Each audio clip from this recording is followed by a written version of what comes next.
weekdays at 7 a.m. Eastern on MLB Network Radio, Channel 89, and on the SiriusXM app. It's PGA Championship Week on SiriusXM, and you can hear all the action on PGA Championship Radio. Brooks Koepka is the winner of the 105th PGA Championship. We have coverage from Valhalla Golf Club with analysis, player interviews, and play-by-play coverage. Scotty Scheffler just makes an eagle at the 8. Hear the 2024 PGA Championship on PGA Championship Radio, Channel 92 when you're in the car, and on the SiriusXM app.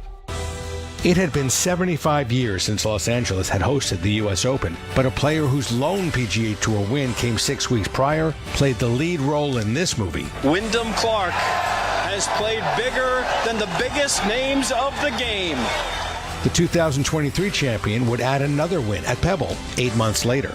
Listen to the 124th U.S. Open beginning June 10th on SiriusXM Channel 92 and on the all-new SiriusXM app. Slams a ball to right field. Way back.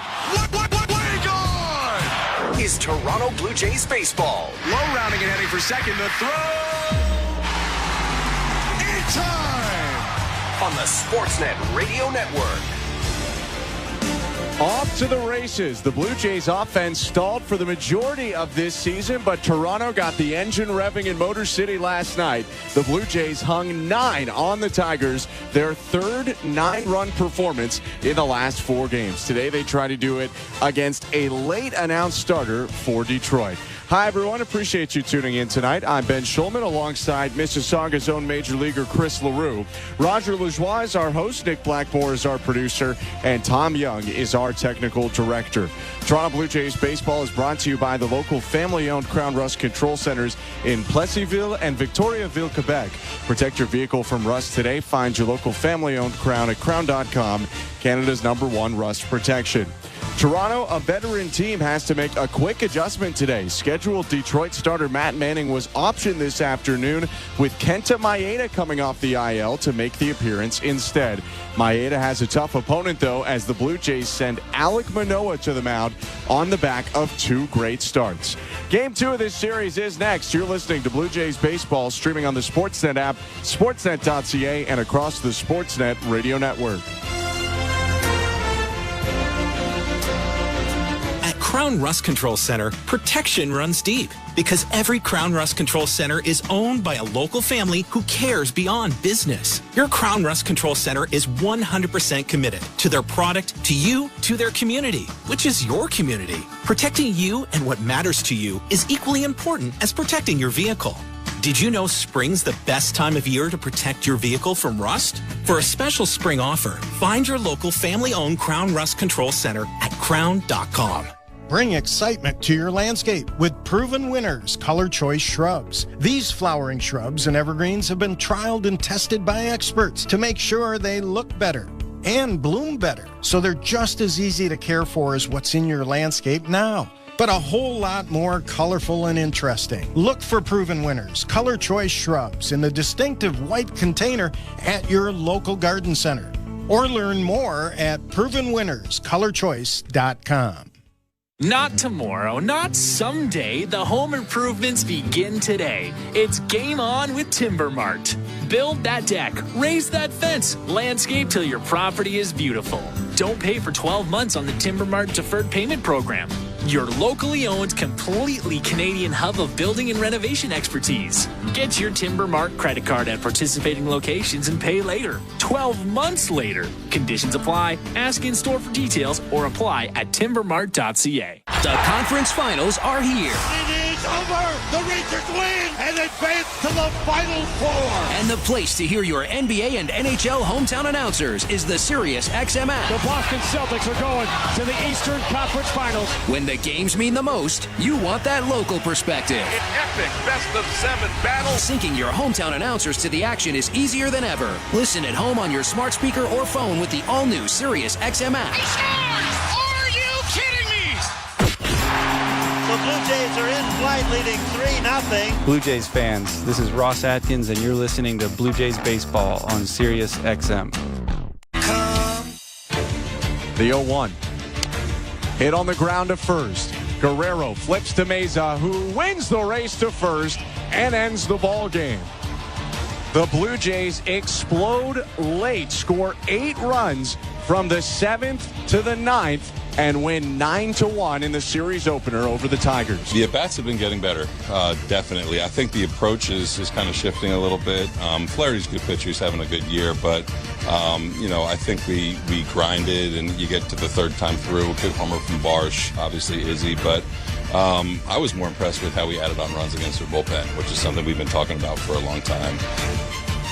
That was John Schneider commenting on the 6 bullpen add-on runs that the Blue Jays had in yesterday's 9-1 win. Now Toronto looks to, at a minimum, guarantee a split of this 4-game series. Game 2 coming up.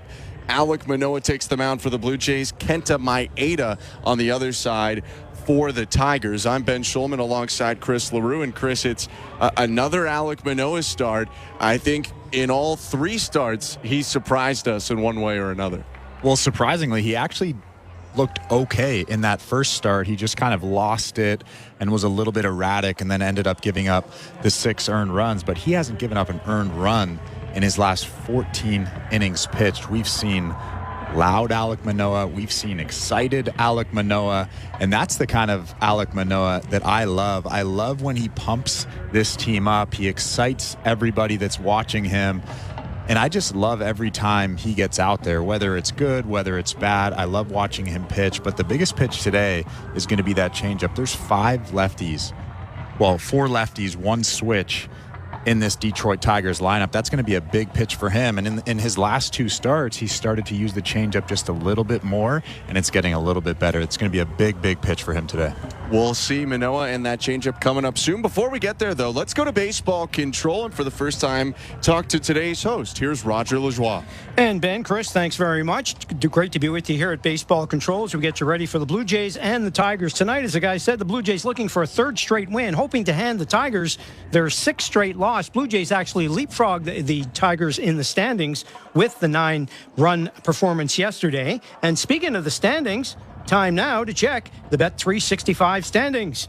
Download the Bet365 app for today's baseball ads and find out why it's never ordinary at Bet365. 19 plus, play responsibly, Ontario only. Well, the Blue Jays are hot at the bats. Maybe it's the home run jacket's return, but they got a lot of work to do in the standings. New York Yankees still lead the American League East at 35-17. They're 3 games up on the Orioles, who are 30-18. Boston sits in 3rd at 26-24, 8 games back. Tampa Bay on a 4-game losing streak and playing Kansas City tonight, now 25-26. They're 9.5 back. And yes, the Blue Jays, last place in the division at 23-26, 10.5 back, but on that 2-game win streak and hoping to get things turned around. In the Central, Cleveland leads away by 1.5 games. In the West, Seattle leads Texas by 3 games. In the National League East, Philly's up on Atlanta by 6. Milwaukee leads the Cubs by 2 in the National League Central. And the Dodgers lead the Padres by 6.5 in the National League West. That's the Bet365 standings here on the Jays pregame. A busy night on the out-of-town scoreboard. 14 games are on the docket tonight, of course, on a busy Friday night. Atlanta is at Pittsburgh. Seattle is at Washington. Kansas City's at Tampa Bay. The Dodgers at Cincinnati. San Francisco in New York to take on the Mets. Texas at Minnesota. The Rangers have lost 4 in a row. Milwaukee's at Boston. The Red Sox have won 4 games in a row. Baltimore in Chicago to take on the White Sox. Chicago at St. Louis. Philadelphia at Colorado. The late starts, Cleveland and the Angels at 9:38 tonight. Houston at Oakland at 9:40. Same start times for Miami at Arizona. And the New York Yankees at San Diego. All right, almost time for the first pitch, so let's get you to the call of tonight's game. Blue Jay Baseball is brought to you by your local family-owned Crown Rust Control Center. With the call of tonight's game, here's Ben Schulman and Chris LaRue. Thank you very much, Roger. Let's take a look at the lineups for tonight's game, starting with the visiting Toronto Blue Jays. Davis Schneider gets a rest today, so Dalton Varsho leads off for John Schneider's team and plays left field. Danny Jansen, the catcher, will hit second. Vladimir Guerrero Jr. at first, batting third. Cleaning up is Bo Bichette, the shortstop. DH Justin Turner behind him. Right fielder and number 6 hitter is George Springer. Kevin Biggio hits 7th and plays second base. Isaiah Kiner-Falefa, the third baseman, bats 8th. And Kevin Kiermaier rounds out the lineup, playing in center field. The righty Alek Manoah will start for the Blue Jays today. A.J. Hinch's Detroit Tigers lead off Wensil Perez, the center fielder. Riley Green, the left fielder, hits second. Mark Canha is the DH batting third. Right fielder and cleanup hitter is Kerry Carpenter. Matt Vierling at third, hitting 5th. Second baseman Colt Keith bats 6th. Right behind him, the first baseman Spencer Torkelson. Shortstop Zach McKinstry is the number 8 hitter, and the catcher Carson Kelly bats 9th. On the mound, fresh off the injured list today, making his 8th start of the season, is the veteran Japanese right-hander Kenta Maeda. What are the Blue Jays going to see today out of Maeda? Well, they'll see a split first, and that is pretty rare. But I guess it's not that rare for Japanese pitchers, because Japanese pitchers love to throw that split finger. He's got a 89 to 91 mile-an-hour fastball. So the biggest thing with the Blue Jays is just kind of wait back. Don't get ahead of yourself. Don't get antsy in that box. Kenta Maeda is a pitcher. He pitches against those guys. He has a sweeper, a cutter, and then he'll mix in that sinker that has a decent amount of movement on it. But I think the biggest thing is you have to be patient. When you're facing a guy like this that knows how to pitch, he doesn't have overpowering stuff, but you have to be patient. You have to wait for your pitch. If you're going up there looking for a curveball, wait and look for that curveball. For Maeda, he's got a 1-1 record this year, 6.75 ERA. The walks are up. In starts where he hasn't walked anyone, he's been really, really effective.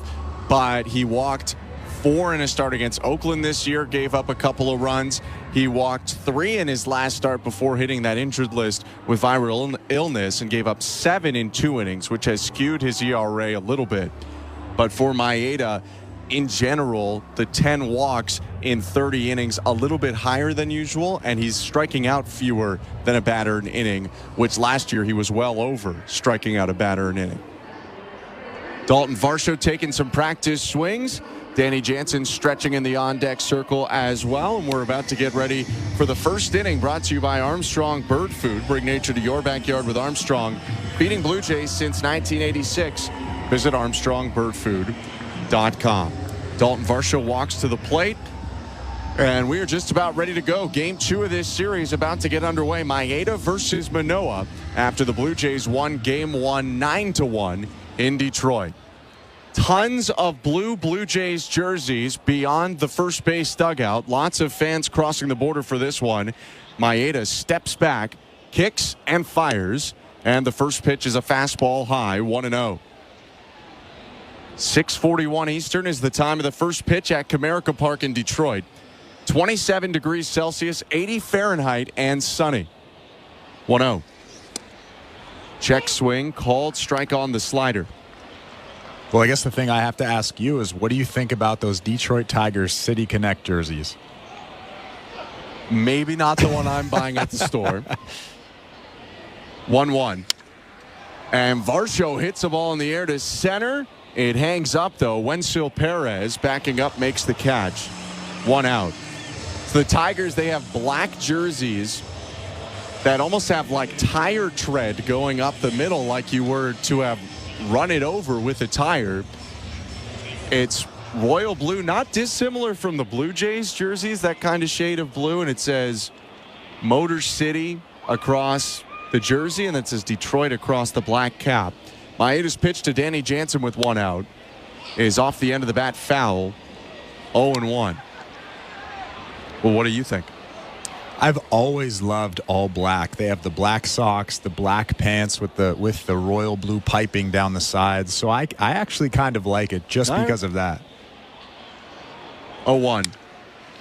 Jansen lifts a ball to left center. Perez started back, now moves in, and in the left center field gap makes the catch quickly. 2 outs for Kenta Maeda. I really started to like the all black uniforms when Vanderbilt came out with their all black unis. Those ones are good. That like set the world on fire. I like, if you're going all black uniforms, I like the Southside Chicago White Sox all black uniform. I think those came out after the Vanderbilt ones, though. No, okay. Or are they really old? I'm not as versed in college jersey implementation. First pitch to Vladimir Guerrero Jr. Misses down and away. Ball 1. Top of the first inning in Detroit. The Blue Jays and Tigers tied at 0. Nobody on and 2 out. 1-0 to Guerrero. Swing and a miss. Got him to chase the slider. Maeda throws his splitter, four-seamer, and slider most often, but will occasionally feature a sweeper, a cutter, and a sinker. 1-1. Check swing by Guerrero. The slider misses outside. 2-1.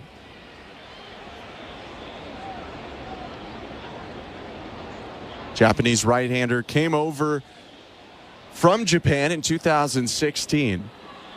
Now on his third major league team. 2-1. Swing and a miss. That was a slider in the zone, but Guerrero way out in front of it. 2-2. Yeah, you have to wait back, especially because he doesn't throw very hard. His hardest fastball is going to be 92 miles an hour. You have to wait back. Don't get antsy. Vlad was very antsy in that swing, way out in front of that slider.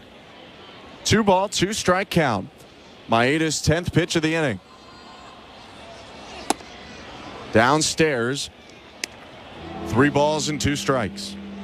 And another key, especially against a guy that throws 34% split fingers, is you have to see that split up. If you recognize it's a split and it's down in the zone, leave it. 3-2. Guerrero slams a ball left center field on the run. Green. It's over his head and bouncing into the wall. Vladdy around first, Taryn for second. The throw comes in late. It's a 2-out stand-up double. And that was executed to perfection. That split finger started at the top of the strike zone, and that's when you know it's going to be a hittable pitch, because it's going to drop back down into that hitting zone, and Vlad absolutely smokes it into left field, missing a homer by about 10 feet. And it's not shallow out there. It's 341 to the pole in left field. And he hit it more left center. Bo Bichette up. Guerrero on second. 2 outs. Top of the first. The pitch. Bounced. 1 ball. No strikes. What a day yesterday for Bo Bichette. Comes up with 3 hits and boosts his average now up to 243. 3 homers, 20 RBIs. Maeda kicks, fires, and Bichette swings and misses at the splitter.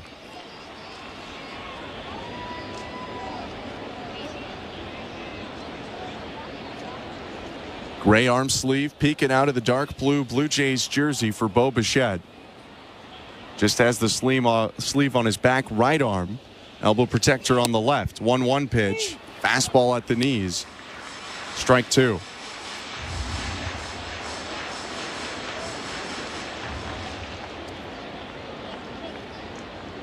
Vlad takes his lead off second. Maeda sets at the belt, looks back at the runner, and fires home. Bichette reaches out and flares the ball toward right field. This is trouble, and it's down for a base hit in front of Carpenter. Guerrero trying to score. The throw comes in. He's out. Aggressive send by the Blue Jays on a very shallow hit to right. And Kerry Carpenter throws out Vlad to end the top of the first inning. No runs on 2 hits for the Blue Jays. 1 left on. 0-0. Middle of the first. Alek Manoah to pitch next. You're listening to Blue Jays Baseball, brought to you by your local family-owned Crown Rust Control Center. Streaming at sportsnet.ca and the Sportsnet Radio Network. Hi, I'm Buck Martinez, live from the showdown between pizza and inflation. First to the plate, with over 2 million sold, it's Fixed Rate Pizza, a hot and fresh extra-large 4-topping pizza for a fixed price of $17.99 until the end of 2024. Here's the delivery. And inflation strikes out. That's a swing and a drive for Fixed Rate Pizza. Lock in yours today. Order pizza.ca. We're 2 men and a truck. So, you're moving to a new home, and all that's left to do is to call a mover you know you can trust. Well, naturally, you think 2 men and a truck, since you know they have lots of men and lots of trucks. They'll wrap, pack, and move everything you own. With a 96% referral rating and the professionalism you can trust, the choice is simple. For a free in-home estimate, call today. We're Two Men and a Truck. Two men and a truck, the movers who care. At Bet365, we don't do ordinary. That's why we introduced in-game betting. Because when the game starts, the action doesn't stop. With in-game betting, you can wager on game props, player props, totals, and the money line. And remember, in-game, you can track your same-day parlay with the option to cash out. Check out in-game betting and find out why. It's never ordinary at Bet365. Must be 19 years or older. Ontario only. Please play responsibly. If you or someone you know has concerns about gambling, visit connexontario.ca. This is Toronto Blue Jays baseball. Springer charges the ball to left field. It's in the seats, and the Blue Jays are on the board. On Sportsnet 590 The Fan and the Sportsnet Radio Network. Welcome to the Timber Mart broadcast booth. I'm Ben Schulman alongside Chris LaRue. No score, bottom of the first inning, and Wenzel Perez is walking up to the plate for the Tigers, ready to face Alek Manoah, Blue Jays right-hander in his fourth start of the year. Starts off Perez with a ball outside. 1-0. For Manoah, a flat 3 ERA, a 1-1 record. He struck out 19, walked 6 in 18 innings. His 1-0. High and outside, 2 balls, no strikes.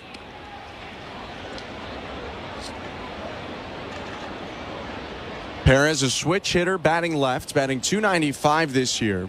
4 doubles, 4 triples, 3 homers. 2-0. Popped him up.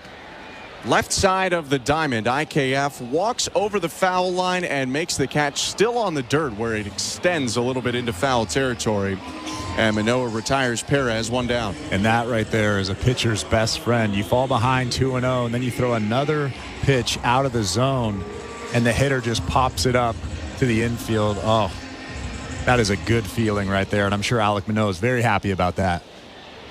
That was the rookie Perez. Now he gets third-year player Riley Green, and the first pitch is hit foul off to the left. 0-1. Green was the DH yesterday. Today slots in left field. A .235 hitter with a team leading 9 homers.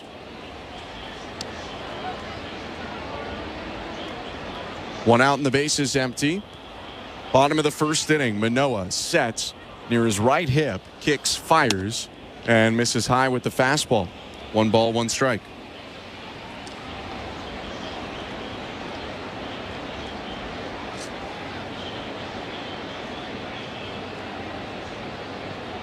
Right on left matchup. Here's the 1-1.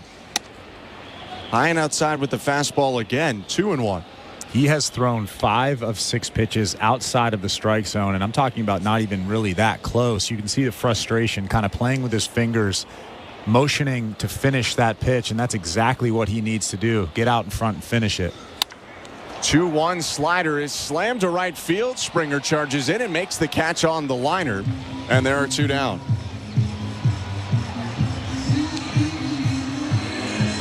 For Manoah, it's a sinker, slider, 4-seamer, and changeup.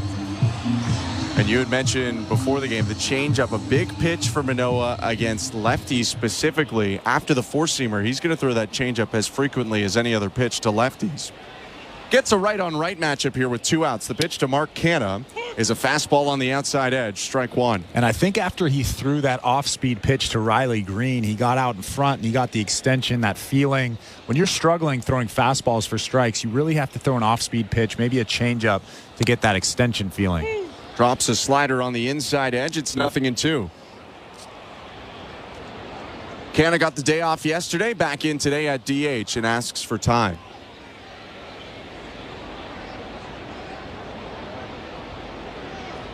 Now back in the box. Manoah set. 2 outs in the 0-2 pitch. Slider outside. Canha lays off. That'll make the count 1-2. Veteran Canha has moved around a little bit in his career. Longtime Oakland Athletic. 1-2. Just missed low with the slider. 2 balls, 2 strikes. He's been throwing some good sliders. After he threw that last one to Riley Green, he's thrown 2 or 3 here to Mark Canha that have been very sharp. A lot of downward action. You could see him bouncing off the mound, kind of begging a little bit, but that one was close. 2-2. High and outside, 3-2. Canna, a .224 hitter this year. 8 doubles, 6 homers, 20 RBIs. With 2 outs, the full count pitch. Called strike 3, dropped a slider on the inside edge, and Alek Manoah has a 1-2-3, bottom of the first. No score after 1. You're listening to Blue Jays Baseball, brought to you by your local family-owned Crown Rust Control Center, streaming at sportsnet.ca and the Sportsnet Radio Network. Nobody covers the National Football League like SiriusXM NFL Radio. Mahomes fires it late for the end zone. Caught! Touchdown! Get the latest news from OTAs to minicamps, all the way through training camps. We don't care about expectations. Talk doesn't win games. Our panel of experts is getting you ready for the 2024 season. The more I watch this guy, the more I like him. There's a story for every team on SiriusXM NFL Radio Channel 88 in the car and on the all-new SiriusXM app.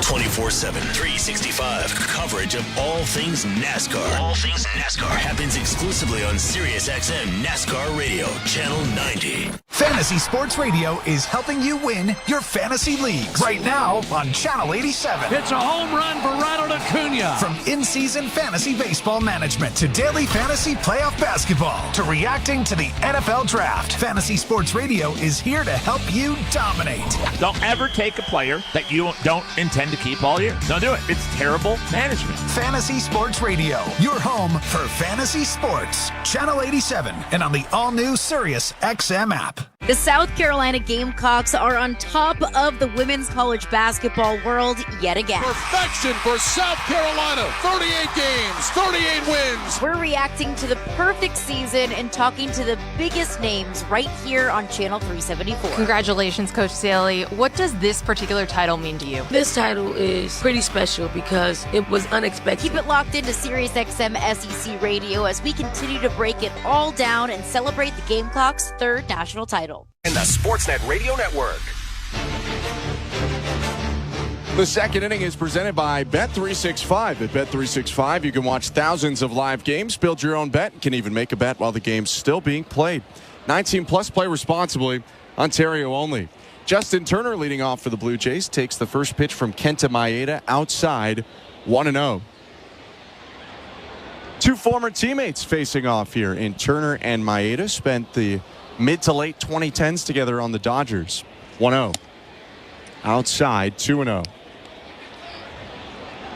Maeda, after a heralded career with Hiroshima in the NPB, came over and signed with the Dodgers in 2016. 2-0 to Turner. Swing and a miss. 2-1. No score, no one on. Nobody out top of the second. It was kind of an interesting signing. Maeda was the most hyped up guy out there coming over, but health issues made the contract negotiations interesting. The 2-1 pitch is given a ride down the left field line. Green on the run makes the catch in the corner, and there's one down. So Maeda ended up getting this weird incentive-laden deal because they were worried about his health, but was a big part of the runs to the World Series in 2017 and 2018 for the Dodgers, although the Dodgers lost to Houston and Boston, respectively, both those years. Do you know who the Hiroshima car modeled their stadium after? And their uniforms and their colors? It's not the San Francisco Giants, because that's the Yomiuri Giants. George Springer fouls off the first pitch. 0-1. 1 out, no score, top of the second. You are geographically not close. I'm geographically not close. I'm going to guess the Toronto Blue Jays. No. Okay. The Cincinnati Reds. Okay. So do they have a bandbox like Great American Ballpark? Oh, yeah. Okay. 0-1. Down and in. 1 ball, 1 strike. It's a tough place to pitch. I can promise you that. Well, that makes it all the more impressive then that from 2008 to 2015, Maeda absolutely lit it up in Japan. 1-1. Springer checks his swing on a pitch down and away. 2-1. He made 5 All-Star games, won 5 Gold Gloves, won the Sawamura Award twice, which is the Cy Young equivalent. 3 times was the ERA champion, twice led the league in wins, twice led in strikeouts, and won the pitching triple crown for wins, ERA, and strikeouts in 2010. He gets a swing and a miss from Springer, and it's 2-2. And all of that in a bandbox. So you're telling me he was dominant? He was pretty good. He's got a big trophy case. 2-2. Springer hits it sharply to third, rolls into the glove of Vierling, who throws over to first, and there are 2 down.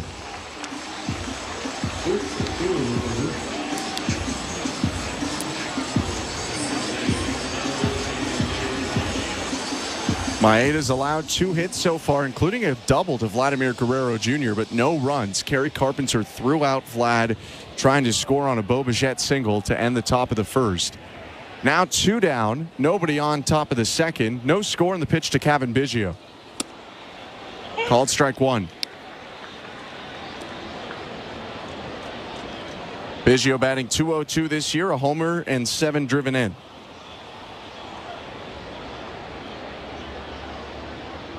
0-1 pitch. Bounce to the plate. Speaking of Maeda and health and everything like that, it'll be interesting to see how far he goes tonight through 50-odd pitches in his rehab appearance 5 days ago. 1-1. Biggio slices it foul, 1-2. Well, the thing that I would consider if I was the Detroit Tigers is it wasn't a physical thing. It was just a viral illness. So I'm sure that he feels fine. He's probably able to go 75, 80 pitches at least. 1-2 pitch is golf to right center field. Carpenter called off by the center fielder Perez, who makes the catch off to his left and ends the inning. In 27 pitches, 2 scoreless innings so far for Kenta Maeda. Middle of the second, 0-0 at Comerica Park in Detroit. You're listening to Blue Jays Baseball, brought to you by your local family-owned Crown Rust Control Center, streaming at sportsnet.ca and the Sportsnet Radio Network. Not tomorrow, not someday. The home improvements begin today. It's game on with Timber Mart. Build that deck, raise that fence, landscape till your property is beautiful. Don't pay for 12 months on the Timber Mart deferred payment program. Your locally owned, completely Canadian hub of building and renovation expertise. Get your Timber Mart credit card at participating locations and pay later. 12 months later. Conditions apply. Ask in store for details or apply at timbermart.ca. We're 2 men in a truck. The movers who care. You never know when cardiac arrest can happen. That's why each and every one of our trucks carries a life-saving Mikey defibrillator as part of our Mikey on Board program. Whether we're on the highway or in front of your house, we're prepared to help anyone whose heart may skip a beat. The Mikey Network has saved many lives, making Mikeys accessible to the public. And now they're on board our trucks. We're 2 men in a truck. 2 men and a truck, the movers who care. Which Looney Dogger are you? The fork and knifer, splatterer, condiment queen, or Big Dipper? This season at Rogers Center, every Tuesday home game is Looney Dogs Night, presented by Schneider's. You will have the opportunity to purchase $1 hot dogs from various concession stands around the stadium. Then show the world your Looney Dog style. Because whether you're the mustard maven or ketchup king, no Blue Jays game is complete without hot dogs. So don't miss out on this deal. Looney Dogs Night, presented by Schneider's, every Tuesday home game. This is Toronto Blue Jays baseball. A drive to deep center field. Trout at the wall and watches it sail. On Sportsnet 590 The Fan and the Sportsnet Radio Network. Alek Manoah back on the mound for the Blue Jays, trying to keep this game scoreless in Detroit. Appreciate you joining us on this Friday evening. I'm Ben Schulman alongside Chris LaRue. First pitch to Kerry Carpenter, a back foot slider, check swing, appeal to third. And Lance Barrett says that he went around. Strike 1.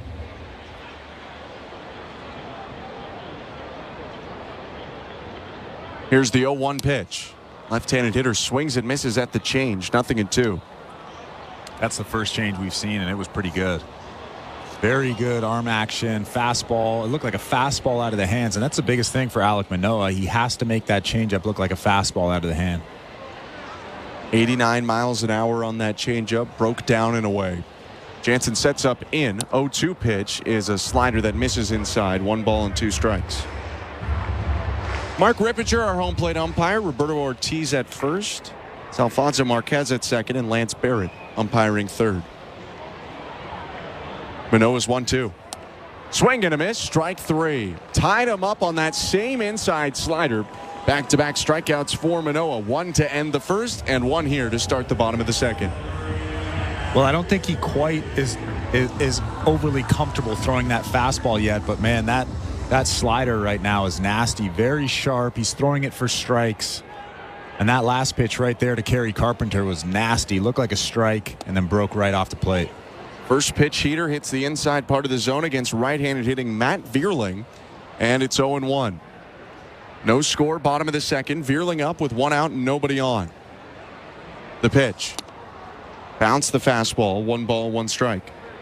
Yeah, there's just something a little bit off with the fastball. You don't really see big league pitchers bounce fastballs like that very often. That one was out in front of the plate. He's thrown a few way above the strike zone, uncompetitive pitches, but he's really on with that with the off-speed pitches. 1-1. Slider fouled off the back foot. 1-2.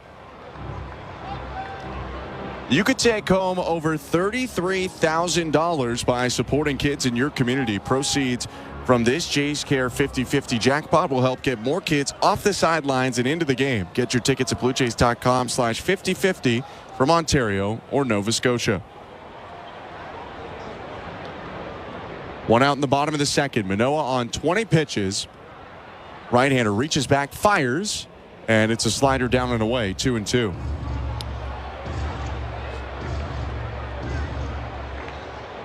He is really leaning into the non-fastballs right now. Manoah has thrown more sliders than four-seamers.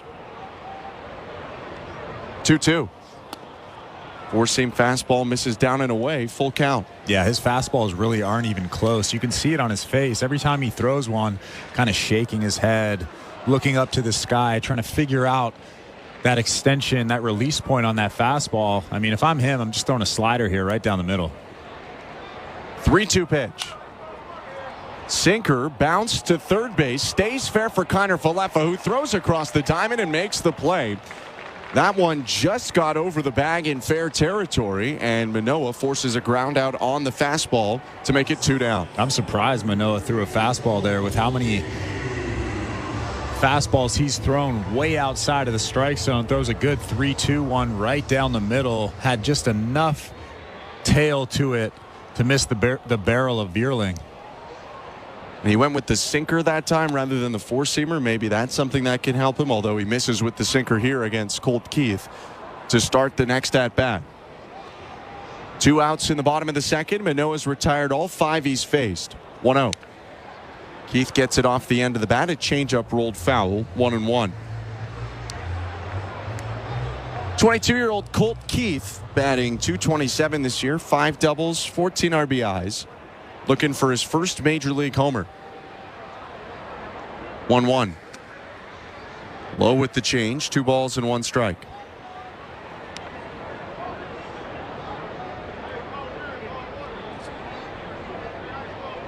Left-handed hitting second baseman taps the plate twice, stands up tall, and waggles the bat above his left shoulder. The pitch. High and outside with the fastball. Manoah turns away for a moment. 3-1. Yeah, he's just frustrated. That bare hand, he pounds it into his glove. He's trying to find the fastball, the release point, but for some reason he just can't right now. Manoah comes set. 3 balls and 1 strike. The pitch. Fastball cut on and missed. 3-2. That one a challenge pitch right over the middle of the plate.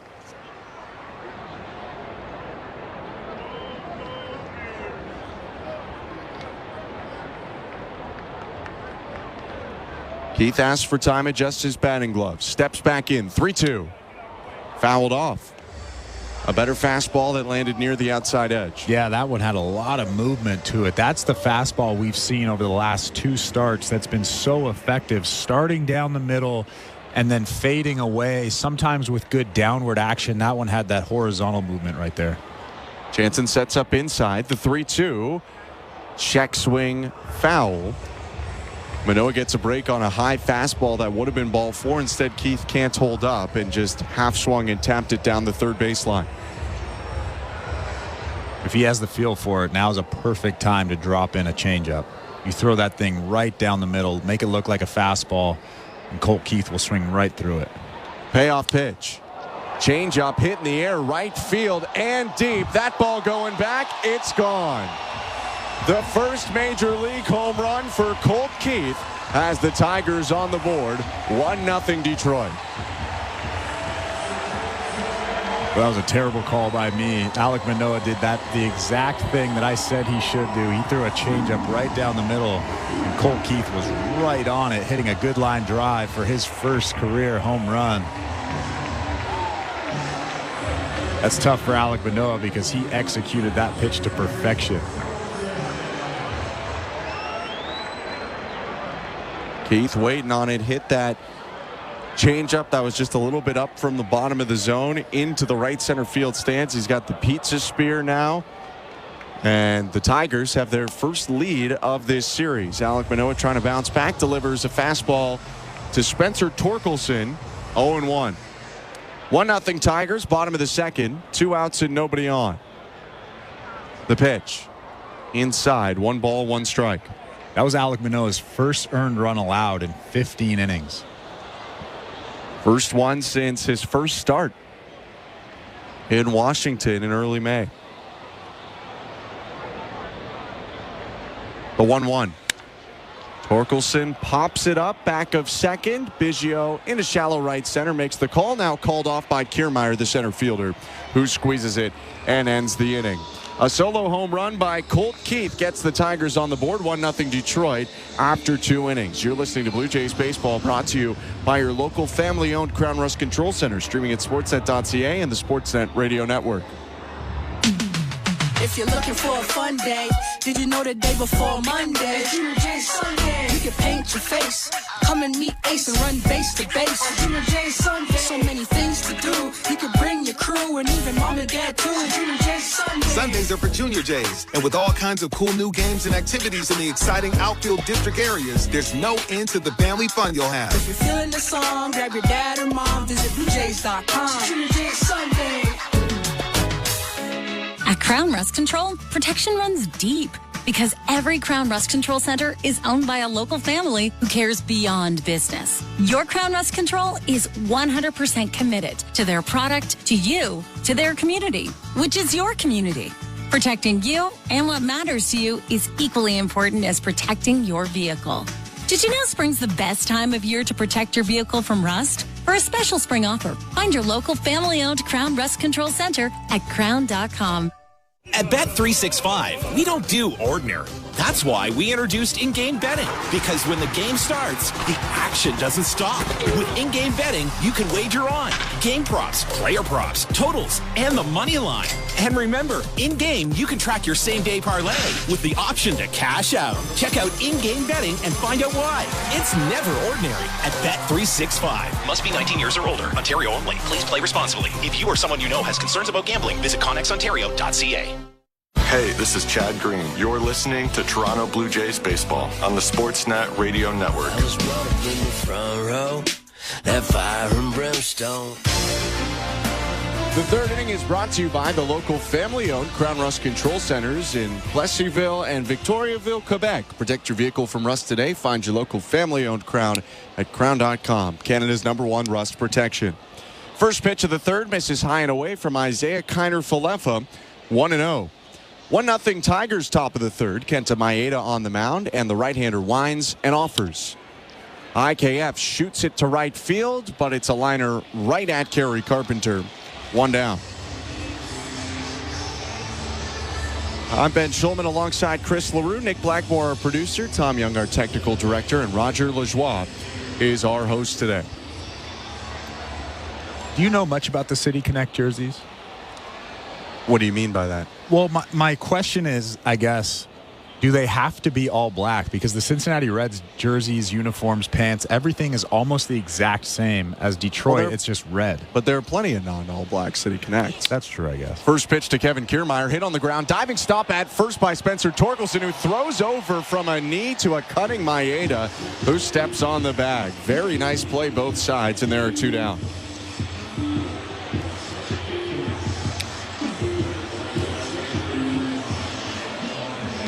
Kiermaier hit that to a tough spot right in between first and second, but Torkelson dove, made the play, and Maeda coolly made the catch as Torkelson threw it overhand back to him.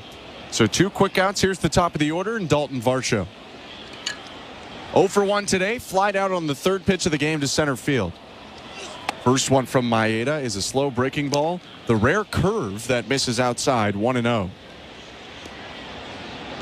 That's only the fourth curveball that Maeda has thrown so far this year, at least according to StatCast pitch tracking. 1-0 is the splitter downstairs, 2-0.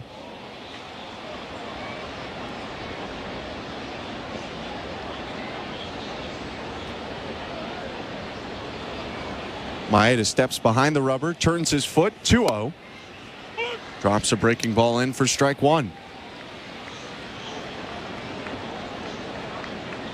Seldom, if at all today, has Kenta Maeda thrown a pitch 90 miles an hour, but he's really messed around with Blue Jays hitters. 2-1. Marcia takes a splitter on the outside edge, 2-2 with 2 outs and the bases empty, top of the third. Well, like I said before the broadcast, Kenta Maeda knows how to pitch. He knows how to mess with hitters. And I can almost guarantee that he's having a lot of fun out there doing it. Righties 2-2. Varsho popped up a fastball in between home and first. The catcher, Kelly, called off by Torkelson, who curls to his left and makes the play to end the inning. Maeda's retired the last 6 he's seen, and his team, the Detroit Tigers, on top 1-0 over the Blue Jays in the middle of the third. You're listening to Blue Jays Baseball, brought to you by your local family-owned Crown Rust Control Center, streaming at sportsnet.ca and the Sportsnet Radio Network. Don't miss a Manchester Derby edition of the FA Cup Final on Sirius XM FC. City meets United in a rematch of last year's final, with the Citizens pushing for another League Cup double. Haaland well inside the area and fires one into the left-hand corner. While the Red Devils are determined to finally topple their noisy neighbours. Bruno Fernandes, who spots the keeper of his line. What a goal. And scores! Man City versus Man United in the FA Cup Final. Coverage begins Saturday at 10 Eastern on Sirius XM FC 157 and the Sirius XM app. Are you regretting eating that gas station hot dog? Yeah, we know. We've been there too. This is a message for baseball fans like you. Did you know that you get a channel that's talking baseball 24/7 as part of your Sirius XM subscription? What? Our lineup includes shows hosted by former big leaguers and executives. Plus, you'll hear from 17 managers each week. MLB Network Radio is on Sirius XM Channel 89. Or just search MLB Network Radio on the SXM app. Sirius XM Sports. We're more than just a game. There is no competition in soccer quite like the UEFA Champions League. And it's on Sirius XM FC. Kylian Mbappe delivering when it matters most. The stakes are higher now in the knockout stage, where one goal can transform a club's trajectory. Jude Bellingham's driving, scores! And one performance can turn a star into an immortal. Harry Kane finishes off the game. It's the Champions League knockout stage, and all the top matches are on Sirius XM FC 157 and the all-new Sirius XM app. Fantasy Sports Radio is helping you win whichever fantasy sport you play. Right now on Channel 87 and on the all-new Sirius XM app. At Radio Network. Bottom of the third inning, Blue Jays at Comerica Park in Detroit, trailing 1-0 to the Detroit Tigers. Alek Manoah back on the mound for Toronto. He'll face 8-9-1. The 6'6" right-hander looking in now at left-handed hitting shortstop Zach McKinstry. The pitch. Fastball at the top of the zone, strike one. Only one hit allowed so far for Manoah, the solo shot to Colt Keith in the second. But the fastball command has been a bit all over the place to start. 0-1. Fastball yanked down the right field line, into the seats, foul. 0-2. Even that fastball there, he missed his spot by a good bit. Danny Jansen was set up on the outside part of the plate. He yanked it and threw it on the inside part of the plate. McKinstry, a 197 hitter, faces the 0-2 and fouls off the slider to stay up there.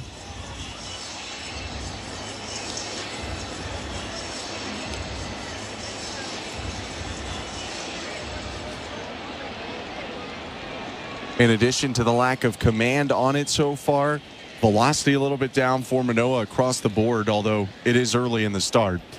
Here's his 38th pitch. Almost hit him with a fastball down and in. 1 ball and 2 strikes. McKinstry jumped out of the way and stumbled all the way across the plate to the righty hitter side. That's a very effective pitch. I know that it didn't look like he meant to throw it there, and maybe he didn't, but to get McKinstry to jump out of the way like that and probably feels uncomfortable. 1-2 slider hit foul. is very, very effective. Now that opens up the outside part of the plate because McKinstry has to respect the inside part of the plate. We'll see if Manoah goes back to the changeup. It was the pitch he gave up the homer on in the second. 1-2. Swing and a miss on a high fastball. Strike 3.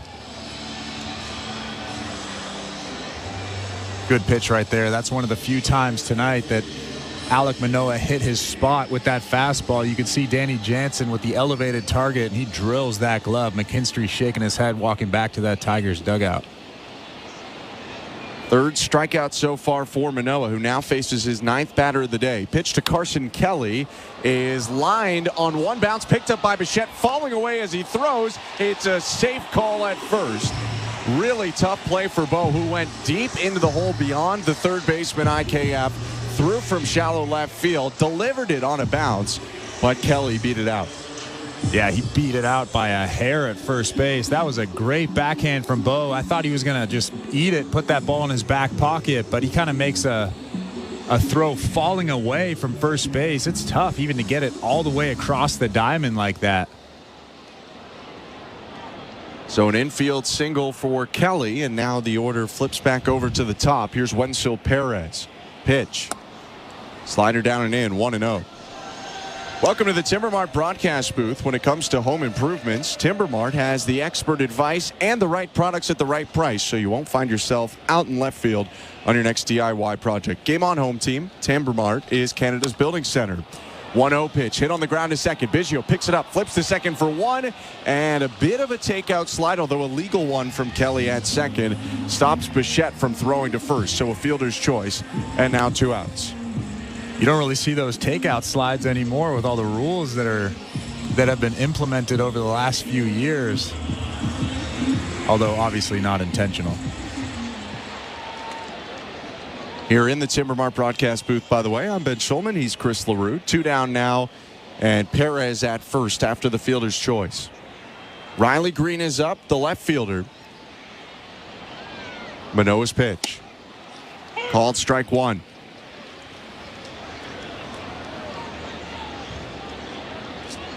Green was the 5th overall pick by the Tigers in 2019 out of Paul J. Haggerty High School in Oviedo, Florida.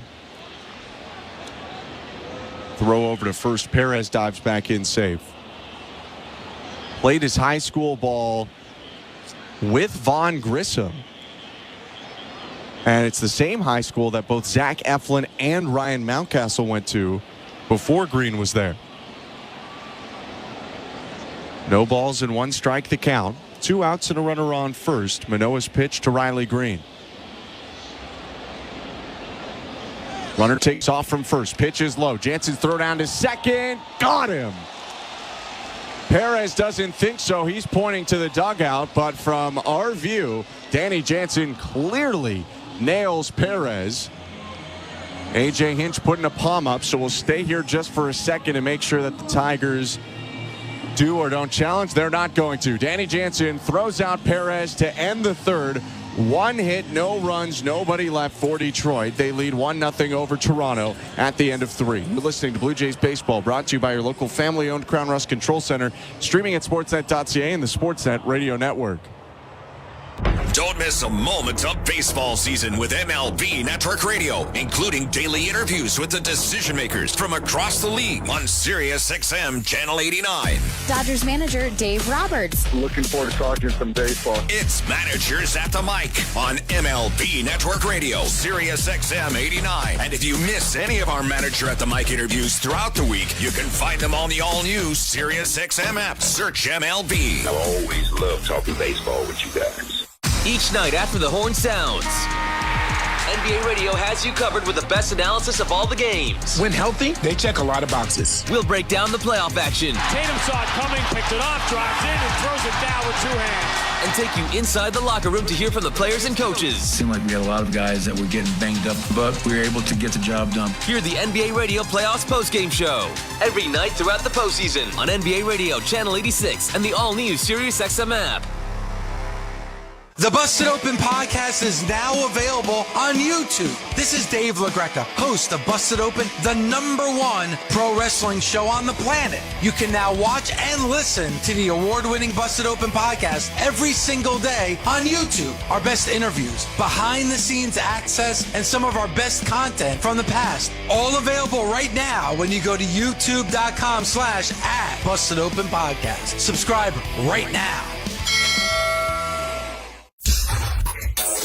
In season or out of season, the #1 place for college sports is SiriusXM College Sports Radio, Channel 84. Sportsnet Radio Network. The fourth inning is presented by Bet365. At Bet365, you can bet live in-game on game props, totals, and the money line. Download the app and find out why it's never ordinary at Bet365. 19 plus, play responsibly. Ontario only. First pitch of the fourth is a curveball poured over for strike one. Kenta Maeda on the mound for the Tigers, who lead 1-0 over the Blue Jays. Danny Jansen batting right now. 0-1. And the catcher pops it up foul behind the plate. 0-2. Jansen, who's had some ups and downs throwing the ball so far this year, batting now after he threw out Wenzel Perez trying to steal. That ended the third. 0-2. Jansen gets it off the end of the bat and rolls it foul to the right side.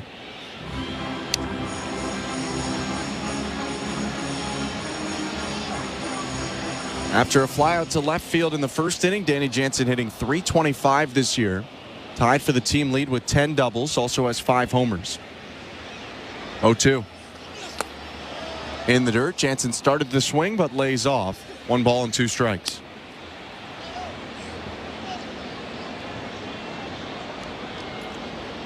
I'm Ben Schulman alongside Chris LaRue. Roger Lajoie, our host today.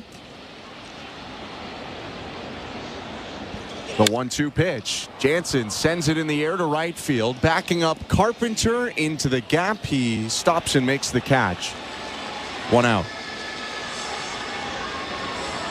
Let's go to the out-of-town scoreboard. Brought to you by St. Louis Bar and Grill. Devilishly good since Toronto first raised the trophy in '92. Join them for wings, ribs, beer, cocktails, and catch every plate at your local St. Louis Bar and Grill. Download the app or visit stlouiswings.com for more details. Always devilishly good. Blue Jays down 1-0 to the Tigers. Top of the fourth, 1 out. And the first pitch to Vladimir Guerrero Jr. looked outside but called strike one. Vlad 1 for 1 today with a double. On the out-of-town scoreboard, the White Sox and the Orioles in a delay right now. 0-1. Down and away, 1 ball, 1 strike. That one is supposed to get underway soon. Corbin Burns against Chris Flexen, but on the St. Louis Bar and Grill out-of-town scoreboard, they are in a delay due to weather. 1-1.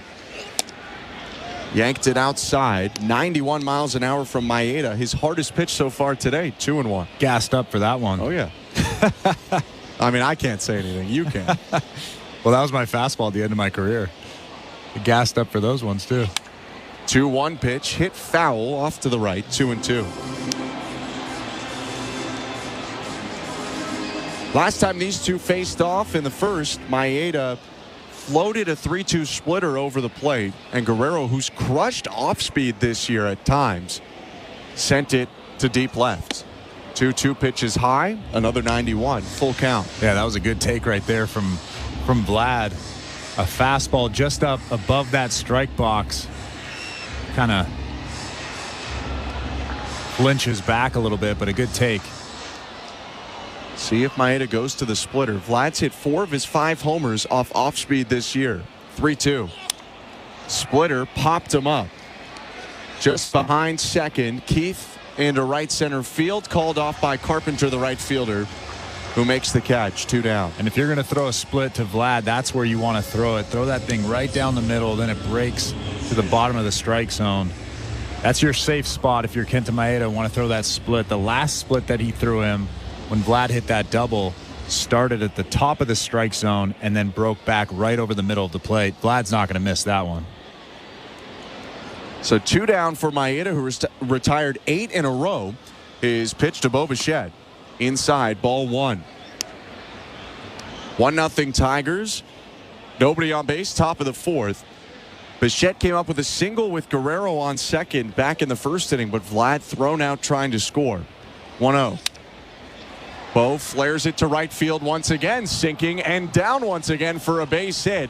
He has reached for pitches out of the zone twice today. He hasn't hit either of them all that hard, but he's now 2 for 2. Well, that slider right there from Kenta Maeda was about 2 balls off the plate. Bo is so good at finding the barrel, and he just kind of sticks the bat out, excuse me, sir, and just fillets it into short right field.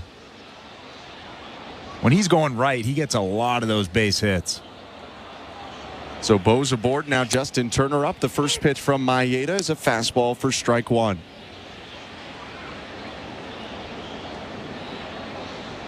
Turner 0 for 1 today. Starting after coming off the bench and picking up a pinch hit RBI single in yesterday's 9-1 win for the Blue Jays. The 0-1. Yanked it outside. For Turner, that hit yesterday was his 1,494th of his career, 6 away from 1,500 hits. He's in the box. Bichette takes his lead off of first. A peek from Maeda. The kick and offering. Splitter at the knees, 1-2.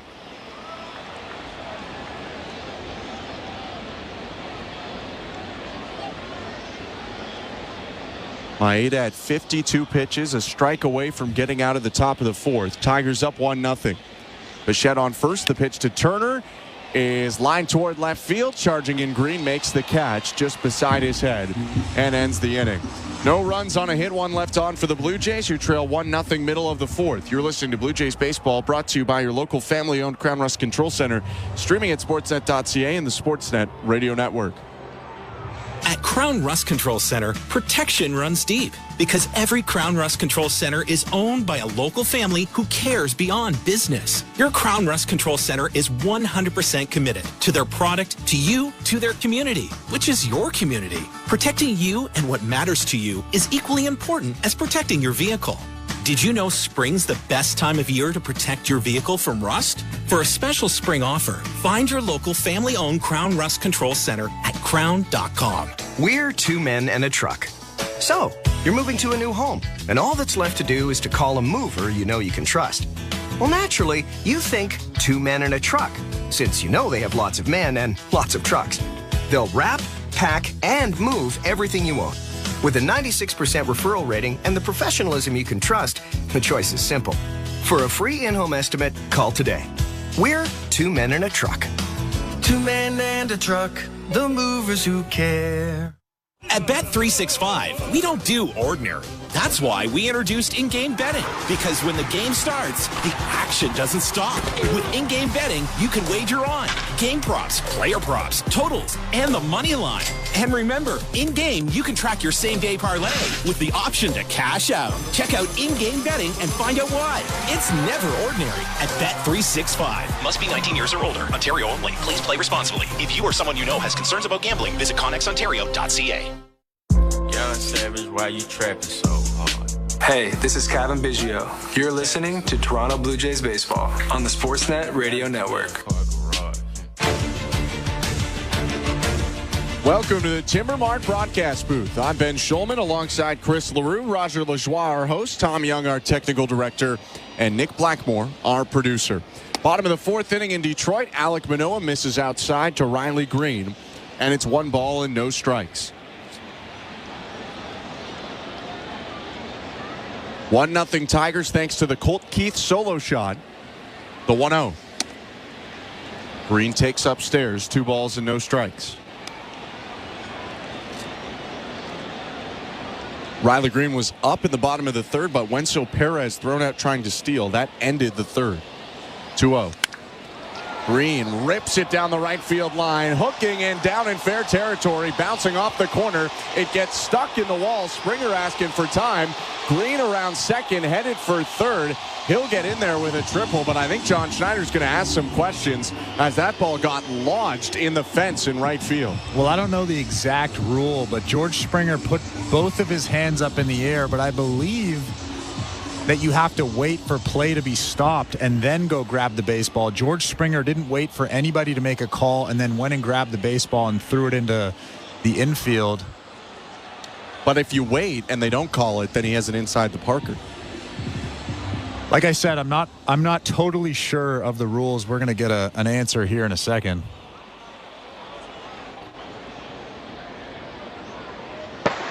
Toronto is challenging that the ball was lodged.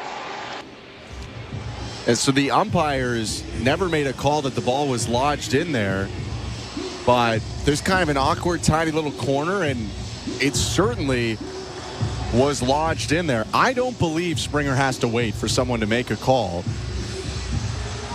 And, I mean, if they're asking if it's lodged or not on video, it's definitely lodged. Clearly see it's lodged. Riley Green's going to be back at second base in about 2 seconds. He's already walking towards second base. Had a quick chat with Joey Cora, third base coach, and a very solid player in his own right back in his playing days. Now third base coach for the Tigers. And even Springer and Green friendly, barking back and forth. Springer telling him, get back there. You're not at third base. After review, the call is overturned. The ball was lodged. Runner will be returned to third base. Toronto will retain their challenge. So through that almost underwater sounding audio from the umpires, they do overturn it to a double. Still an impactful hit by Riley Green for sure, as he hits it down the right field line and is on second now with nobody out. Well, the obvious thing there is Alek Manoah fell behind Riley Green 2-0, and he's done that quite a few times this game. He has to throw strike one. Manoah's pitch to Mark Canha bounced foul. 0-1. And just like that, he throws strike one. Now that opens up so many different pitches that he can throw. He can elevate. He can bury something. When you fall behind, you have to come back with a strike, and Riley Green made him pay right there.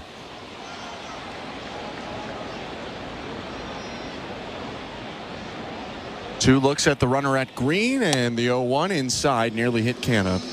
1 ball, 1 strike. Manoah in his last 2 starts had thrown just about 2/3 first pitch strikes.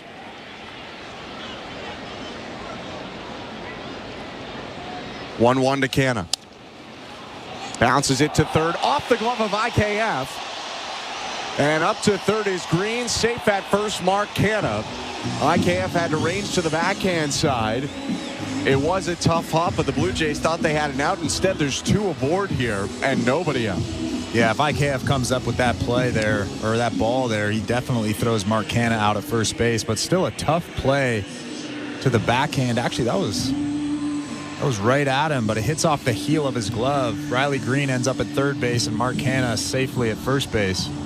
Well, he ran to the backhand side, but he kind of caught in between, it looked like. Yeah, it was just an awkward bounce. So Canha on first, Green on third, nobody out, and the cleanup hitter, Kerry Carpenter, is up. Right on left pitch, slider for strike one.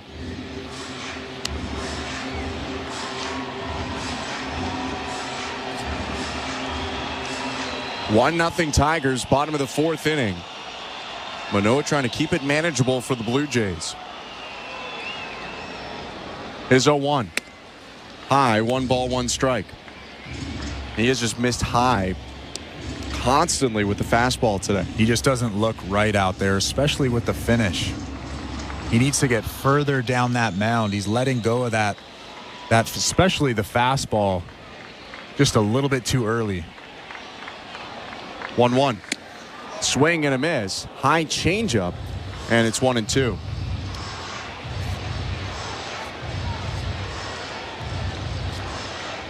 A double from Riley Green to start the inning. They ruled it a single for Mark Canha to third base. Canha on first, Green on third, no outs. And the 1-2 pitch.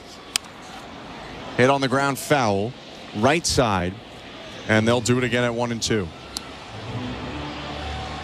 What do you think about that call, the single for Mark Canha? It wasn't the way I guessed it was going to go, but it was a tough hop. Canha runs all right, so it might have been a tough play to make over to first. 1-2. High and outside with the changeup. 2 balls, 2 strikes. How about you? I think that's an error. I think that's straight up an error. If I'm pitching out there and if I'm Alek Manoah, I am frustrated with that call. Of course, when I get back to the dugout, I'm not thinking about it right now. Manoah looking for a strikeout right now. If he can get a strikeout or maybe a pop-up, then you start to see a roadmap to getting through this inning. But it's 1st and 3rd, nobody out. 1-0 Tigers, bottom of the 4th, 2-2. Check swing on a high heater, full count. Everything is up. Everything is out. I mean, he'll throw the odd good pitch down in the zone, but everything is just up right now. He is not finishing his fastball at all.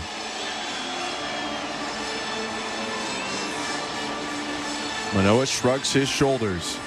Deep breath, and he steps on the rubber. Danny Jansen just gave some signals to the infield in case the Tigers go for some sort of 1st and 3rd steal play.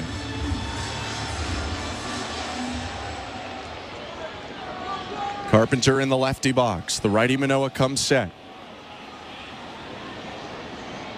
Full count offering. Downstairs, ball 4. He missed with the fastball, and the bases are loaded with nobody out. And that's what happens when you're not finishing your pitches and everything is arm side high, everything is up. When you really try to finish it and you overcompensate and you yank it just like he did right there. He yanked that fastball and it was well below the strike zone. Pete Walker out to the mound to talk to Alek Manoah. Gives us an opportunity to look at the St. Louis Bar and Grill out-of-town scoreboard. A couple games going on right now with AL East teams, including Tampa Bay hosting the Kansas City Royals. Rays have lost 4 in a row, although they lead 1-0 in the 4th inning against Kansas City. Jonathan Aranda with an RBI fielder's choice, or just an RBI groundout, pardon me, made it 1-0, and that's where it stands right now in a solid pitching matchup. It's a Sean Armstrong opener day against Seth Lugo for Kansas City. Manoah back on the rubber, and at the plate, Matt Vierling. First pitch is a fastball for strike 1. Bases loaded, nobody out, bottom of the 4th. 1-0 Detroit on top of Toronto. 0-1. Off the end of the bat, foul, 0-2. And you can bet that when Pete Walker went out to the mound, he just said, hey, let's attack the strike zone. No more nibbling. Throw that fastball at the bottom of the strike zone and let these guys put the ball in play. Blue Jays have the corners drawn in. The middle infield is back, willing to concede a run to turn 2. 0-2 pitch. Lifted to shallow left center. Kiermaier on the run. Varsho and Kiermaier collide and the ball's down. Varsho picks it up, but Green comes in to score. Everyone goes station to station. And they both pull up, Kiermaier and Varsho, at the last moment. 2 of the better outfielders in baseball can't make a play on a fly ball that likely wasn't deep enough to score a run. Yeah, Riley Green wasn't even going to score on that fly ball. It looked like Kevin Kiermaier had a beat on it. Looked like he was the one taking charge out there, but Dalton Varsho kind of got in the way. Well, I don't know. I don't know. I see it the other way, to be honest with you, Chris. It looked to me like Varsho's camped and Kiermaier cuts in front of him. Yeah, it looked like Varsho was camped and then got scared at the last second and pulled up. First pitch to Colt Keith, called strike 1. It's a run regardless. It's still nobody out and the base is loaded. Either way, that's a tough play for Alek Manoah. That's an easy out, and you're right. Nobody's scoring on that shallow fly ball. 2-0 Tigers and the 0-1. Swing and a miss. 0-2.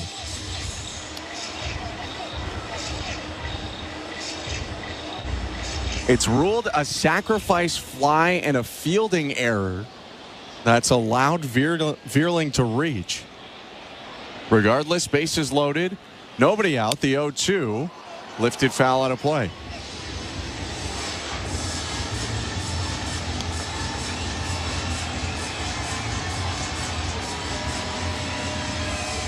Two plays in this inning that probably could have been outs have instead turned into guys on first base, and that's hurt Manoah here in the 4th. 1 run in already. 0-2. And did it hit him? It did. It hit Colt Keith on the foot. And that's going to bring another run in as everyone moves up 90 feet. Home plate ump didn't make a call until Colt Keith said something. And I think the Blue Jays are going to look and make sure that that did hit the foot of Keith rather than bounce in the middle.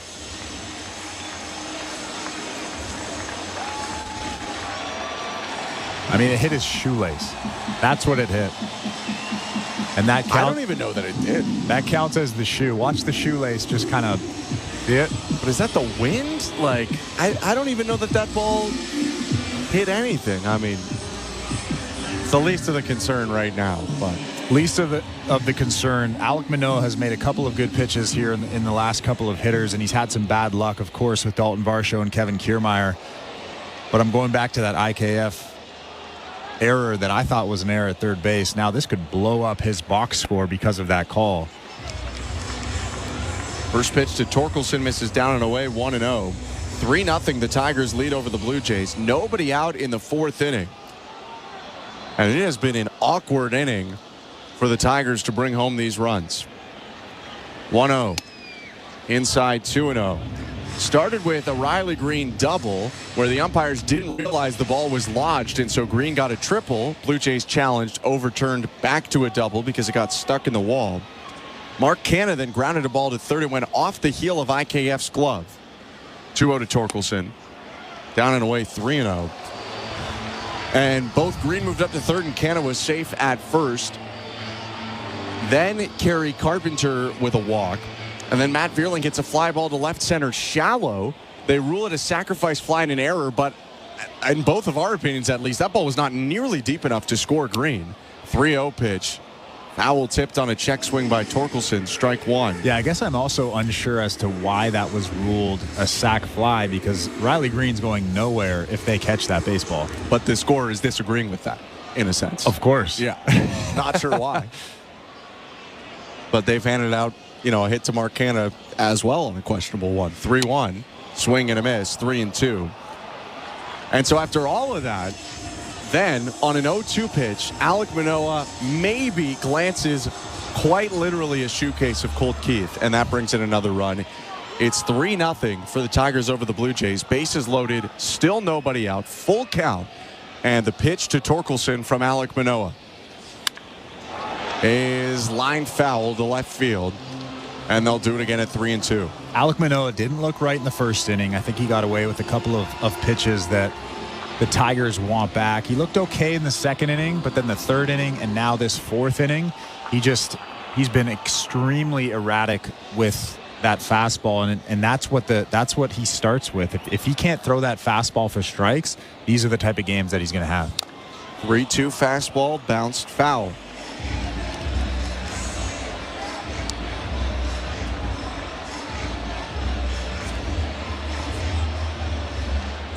He's certainly been erratic. He also certainly, with the caliber of defensive team he has behind him, should have 2 outs in this inning and maybe 1 less running. Manoah's going to step off. He's got some disengagements in his back pocket. That's his first one of the plate appearance. I don't disagree with you, but I'm just looking at the erratic nature of his fastball. Everything's up, everything's arm side. Like I said, he's been a little bit lucky tonight. 3-2 again. Slider hit foul. Torkelson all over him.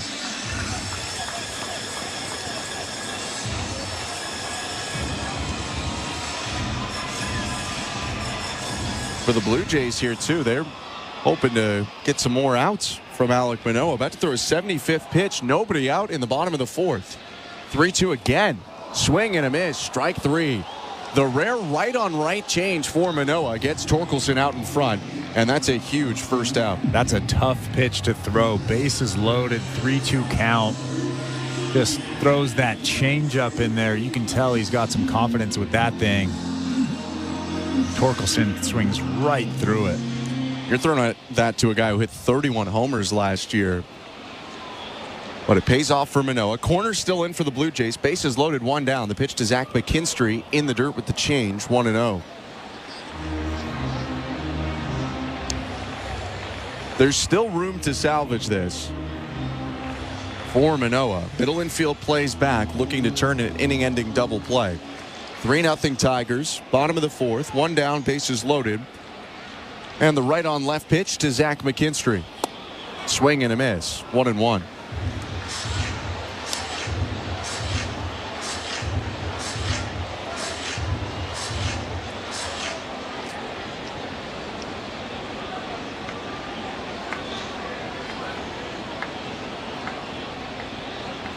One pitch. Broken bat bouncer past the dive of Guerrero. Biggio picks it up, throws over to Manoah at first covering. A run will come in to score as Carpenter comes home from third. But a good play by Manoah to cover at least and get the second out. It's actually probably better that Vlad didn't come up with that baseball. I'm not sure where he would have gone if he came up with that baseball. He would have had to turn all the way back around and hit Alek Manoah running past him with the baseball. Blue Jays getting, I think, lucky there. But a run coming in. It's now 4-0 for the Tigers over the Blue Jays. Bottom of the fourth. Danny Jansen goes out to talk to Alek Manoah and maybe just give him a breather. This is the 8th batter he's going to face this inning. Blue Jays have been on the field a long time. Carson Kelly is up, who singled deep in the hole to shortstop last time. Second and third, 2 down. 4-0 Tigers over Blue Jays. Manoah with a long look in the pitch. Slider for strike one.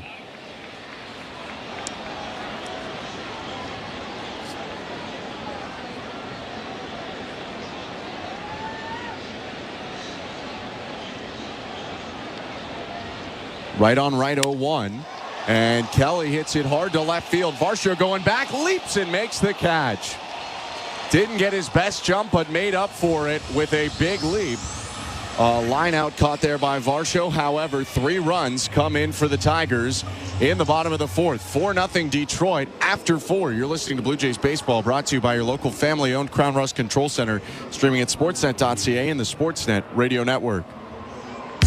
Memorial Day weekend shines with sun-soaked sounds in the all-new Sirius XM app. Fire-up mixes by hip-hop's hottest DJs. Summer pop specials. And classic rock countdowns. Just tap into the Sirius XM app and search Memorial Day soundtracks. Fantasy Sports Radio is helping you win your fantasy leagues. Right now on Channel 87. It's a home run for Ronald Acuna. From in-season fantasy baseball management to daily fantasy playoff basketball to reacting to the NFL draft, Fantasy Sports Radio is here to help you dominate. Don't ever take a player that you don't intend to keep all year. Don't do it. It's terrible management. Fantasy Sports Radio, your home for fantasy sports. Channel 87 and on the all-new Sirius XM app. The NASCAR Cup Series is on Sirius XM. Let's go! We're back on the track Sunday, 5 p.m. Eastern. It's the Coca-Cola 600 from Charlotte Motor Speedway. Packer fly, baby. Yeah! On Sirius XM NASCAR Radio Channel 90 in the car and on the all-new Sirius XM app. Yeah! Get closer to everything that moves you wherever you are with the Sirius XM app. Let's make some smoke and drink some beer. Yeah! Hi, this is Alexa. Did you know you can listen to this game on devices with Amazon Alexa? Download the Sirius XM app. Then tell me to play the Blue Jays on Sirius XM. Radio Network. The 5th inning is brought to you by Desjardins Insurance, helping Canadians through it all. Desjardins Insurance, insurance with a heart so big, it shows. Blue Jays at Comerica Park in Detroit, Michigan, trailing 4-0 to the Tigers after a 3-run bottom of the fourth. Kenta Maeda on the mound, and his pitch to George Springer. Downstairs, ball 1. It's been a while since Maeda was on the mound. That was a long 8-batter bottom of the fourth for the Tigers. In the top of the 5th, the 1-0. Springer takes it, strike 1. Kenta Maeda is doing a lot of grunting out there. Every time he throws that split finger, you can hear the grunting from him. 36-year-old Japanese right-hander into the wind, 1-1. And Springer smokes it over the head of the leaping third baseman Vierling down in left field for a base hit. Leadoff single for George Springer, and maybe something to build from here for the Blue Jays. Well, now you put him in motion. Now the Blue Jays think about scoring one, maybe throwing a crooked number up there, but this is a guy that you can score multiple runs off of. You can get a 2 or 3 spot against Kenta Maeda. You just have to put some pressure on him. In his previous 7 starts, he gave up 5 or more earned runs 3 times. The pitch to Cavan Biggio. Downstairs, 1-0. Springer on first is the team's leading base stealer with 7. He hasn't been caught yet this year. 1-0. Outside, 2-0.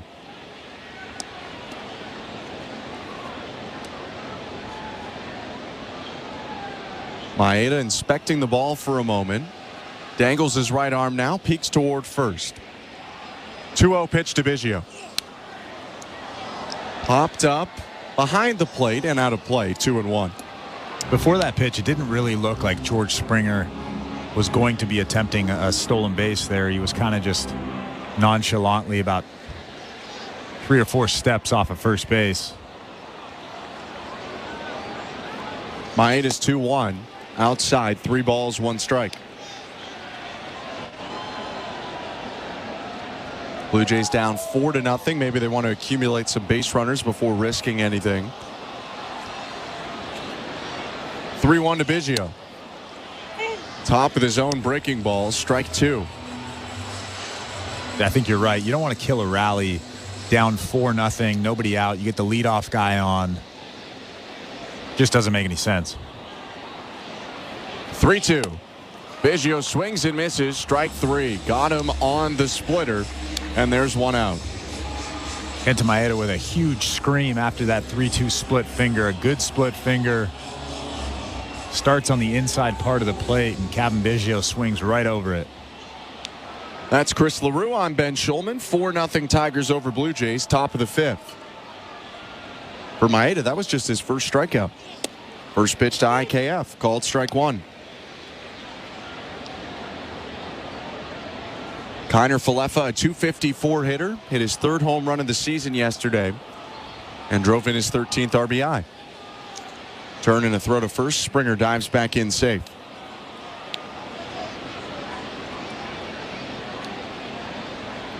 IKF paired that homer with a triple in yesterday's game. Finished 2 for 4. 0-1. Hit foul. 0-2.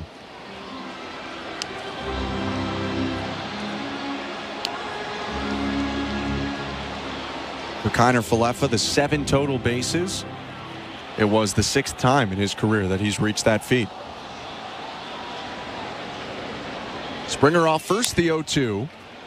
Pounded into the ground, foul off to the left. And there's a big hole on the right side of that infield. Colt Keith is shaded towards second. Spencer Torkelson is holding on Springer at first base. And IKF is so good with the bat. You've seen him shoot that hole a lot this season.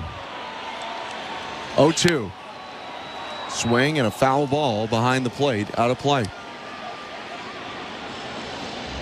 Mark Budzinski just had a word with George Springer for 1 second quickly. We'll see if they think about doing something here, maybe with 1 out and 2 strikes on IKF. 4-0 Tigers, top of the 5th. Maeda's right on right pitch. And it's sliced into the seats, foul again. No balls and 2 strikes still.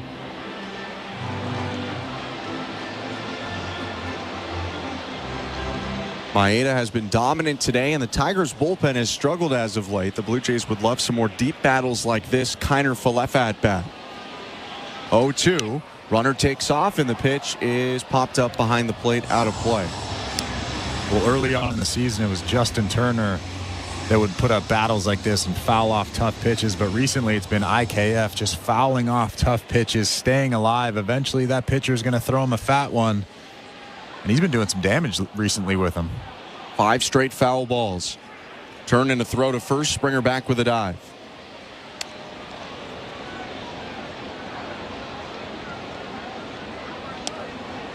Maeda's approaching 70 pitches. We'll see how deep they want to let him go into this game. He's only allowed 4 hits so far today. 0-2. Kiner-Falefa drives the ball center field in the air, not very deep. Perez creeping in, makes the catch. 2 outs.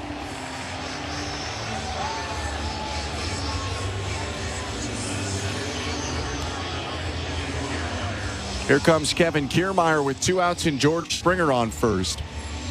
For Kenta Maeda, the next pitch of the game will be his 70th of the day. Hasn't thrown over 80 since April 23rd. First pitch to Kiermaier, called strike 1. You could still hear the grunting from Maeda there on the 90-mile-per-hour fastball. Yeah, I thought he was grunting just on split fingers, but he is grunting on a lot of different pitches out there tonight. 0-1. Kiermaier takes in the dirt.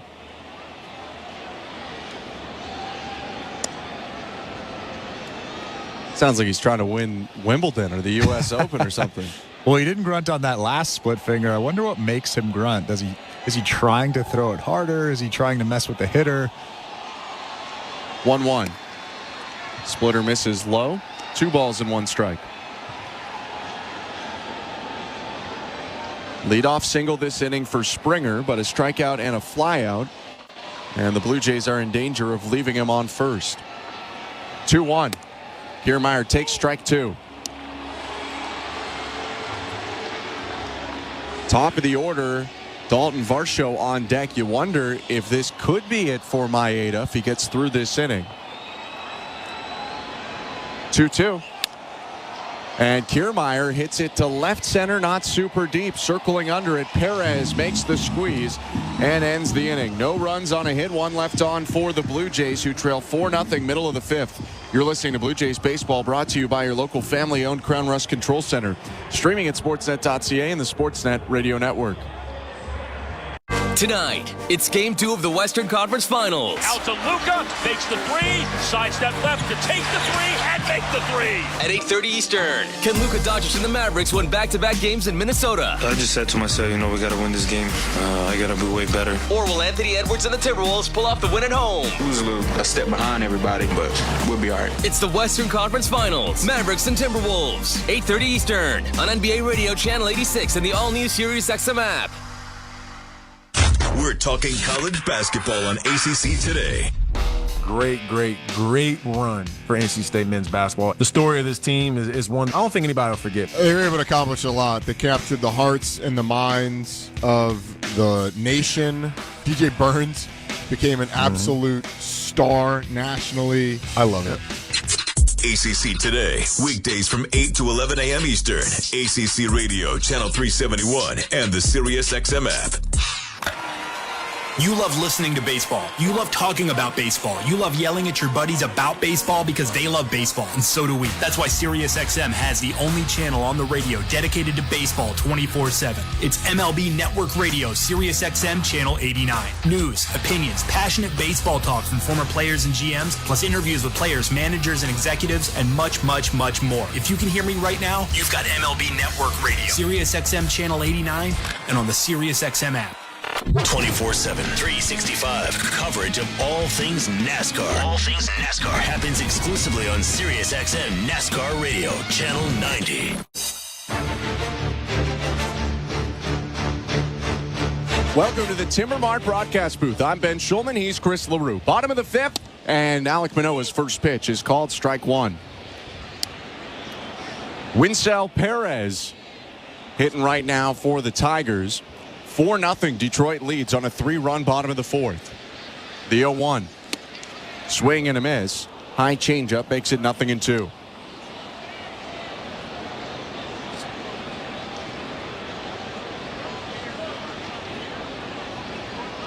Perez with a pop-up and a fielder's choice, 0 for 2. And the 0-2 pitch bounces near his ankles. 1 ball and 2 strikes.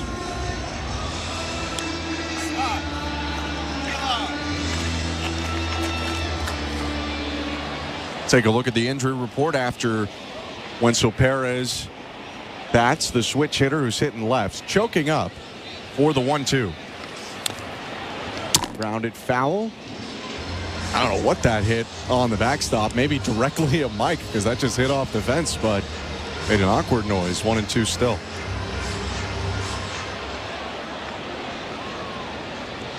Manoah at 84 pitches. Here's number 85.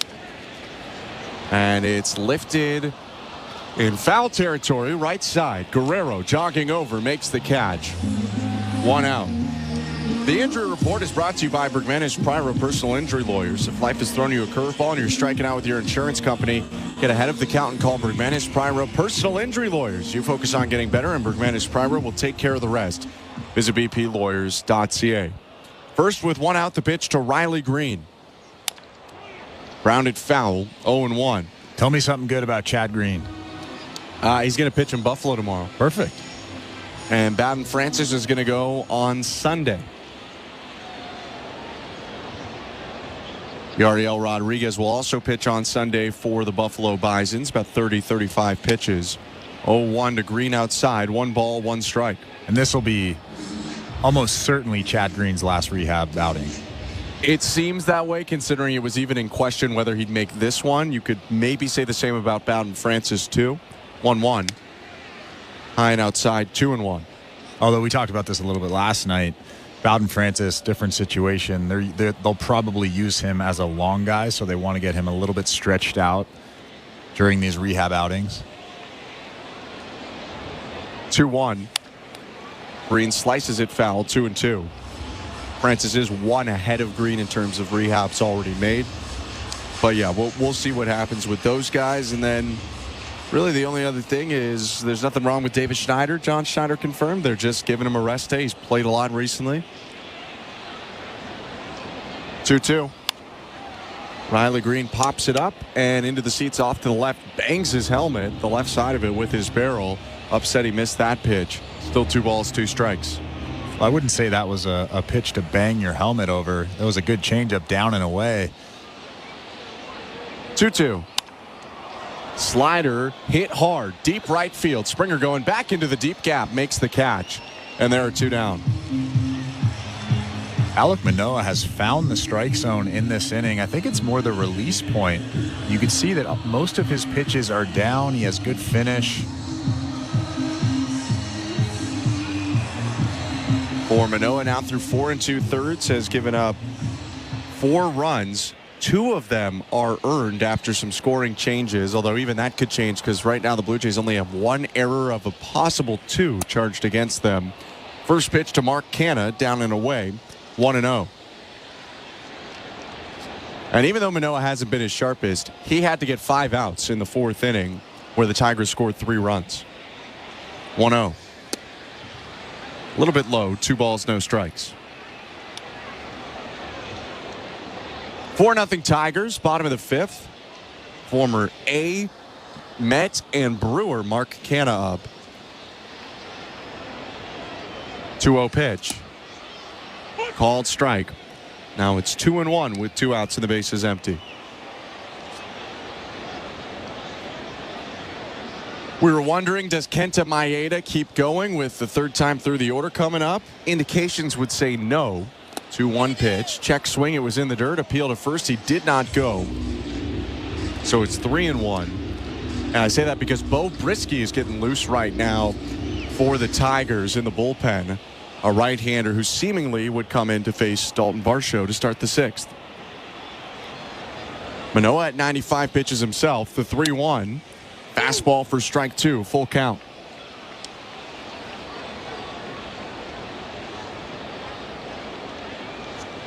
Kerry Carpenter waits on deck. Canha asked for time. Takes a second. And the mid-30s corner outfielder DH steps back in. 3-2 pitch. Check swing on a slider, down and away. He held back. That's ball 4. The thing that I don't love about that pitch right there is that Danny Jansen sets up on the outside part of the plate. It's so hard for a guy that's struggling with his command to be able to dot that slider on the outside part of the plate. If I'm Danny Jansen, I'm setting up down, right down the middle, so he has that visual of throwing a strike as opposed to throwing that thing outside. First pitch to Kerry Carpenter, hit well, right field. Springer twisting, looking up. It's gone. The 2-out walk comes back to bite Manoah, who floats a changeup over the middle, and Carpenter bangs it out of the yard for his 7th home run of the season. 6-0 Tigers. Yeah, you're right. That was just a floating changeup, and he hasn't really thrown that good changeup that he's been throwing in his last 2 outings. There hasn't been much movement, a lot of movement down in the strike zone over his last 2 games, but that one was just straight as an arrow right down the middle, and Kerry Carpenter doesn't miss it. For Manoah, his 98th pitch of the day is sent out of the yard, and that will be it for his appearance. Nate Pearson has been loosening up for the Blue Jays. He'll come into this game where the Tigers lead 6-0 with 2 outs in the bottom of the 5th. Let's go over to baseball control and talk to our host today, Roger Lajoie.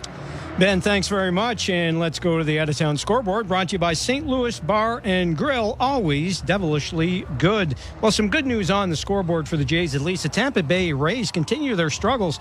Tampa's lost 4 in a row. Kansas City has won 6 in a row.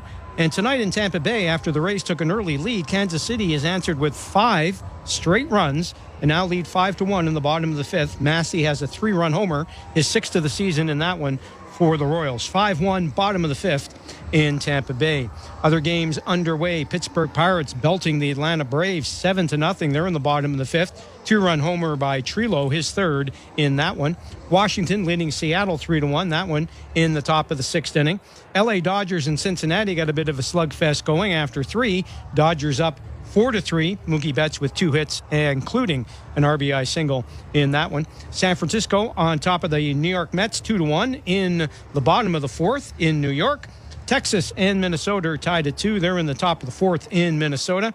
Milwaukee on a 2-run homer by Contreras has a 3-0 lead on Boston. They are playing in the bottom of the 3rd. Baltimore and Chicago were delayed, but they are now into warm-ups and just about to start in Chicago. And they are in a delay in St. Louis. It's a scheduled 8:15 start with Chicago playing at St. Louis. A little later tonight, Philadelphia is at Colorado. Cleveland is at Anaheim. Houston is at Oakland. Miami is at Arizona. And the New York Yankees play in San Diego. NHL, of course, Florida and the Rangers. Game 2 of that series getting underway shortly, as is Dallas and Minnesota in the NBA. That's the out-of-town scoreboard, brought to you by St. Louis Bar and Grill. Blue Jays baseball is brought to you by your local family-owned Crown Rust Control Center. Let's get back to Ben Shulman and Chris LaRue. Thank you, Raj. Nate Pearson on the mound. 2 outs, nobody on. 6-0 Tigers. And the first pitch to Matt Vierling. Whizzed inside, 1-0. Kerry Carpenter with a 2-run shot has ended Alek Manoah's outing. Pearson looking for an out here to end the 5th. 1-0 pitch is a breaking ball inside, 2-0.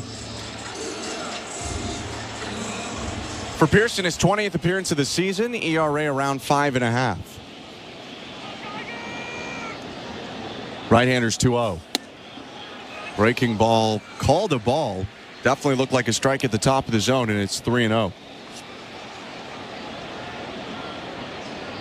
Last time we saw Pearson was just a couple of days ago on Wednesday. He misses inside with the 3-0. It's a 4-pitch walk to Vierling.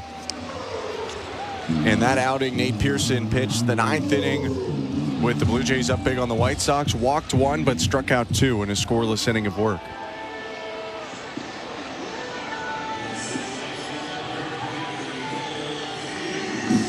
Fastball, slider, curveball, and splitter for Nate Pearson, who can regularly sit in the triple digits. First pitch to Colt Keith, hit on the ground and off the glove of Biggio at second into right field. Vierling stops at second base. Biggio had to slide to his right and throw the glove up. A tough play, and it's a base hit for Keith.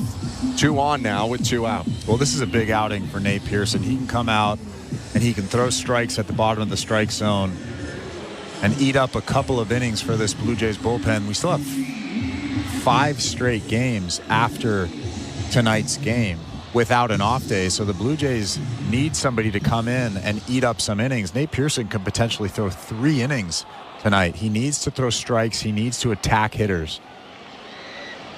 His pitch to Spencer Torkelson is poured over, strike 1. Keith on first, Vierling on second, 2 outs. Torkelson is 0 for 2 today, batting average down to .209 on the season. The 0-1. Missed high with the breaking ball. 1 ball and 1 strike.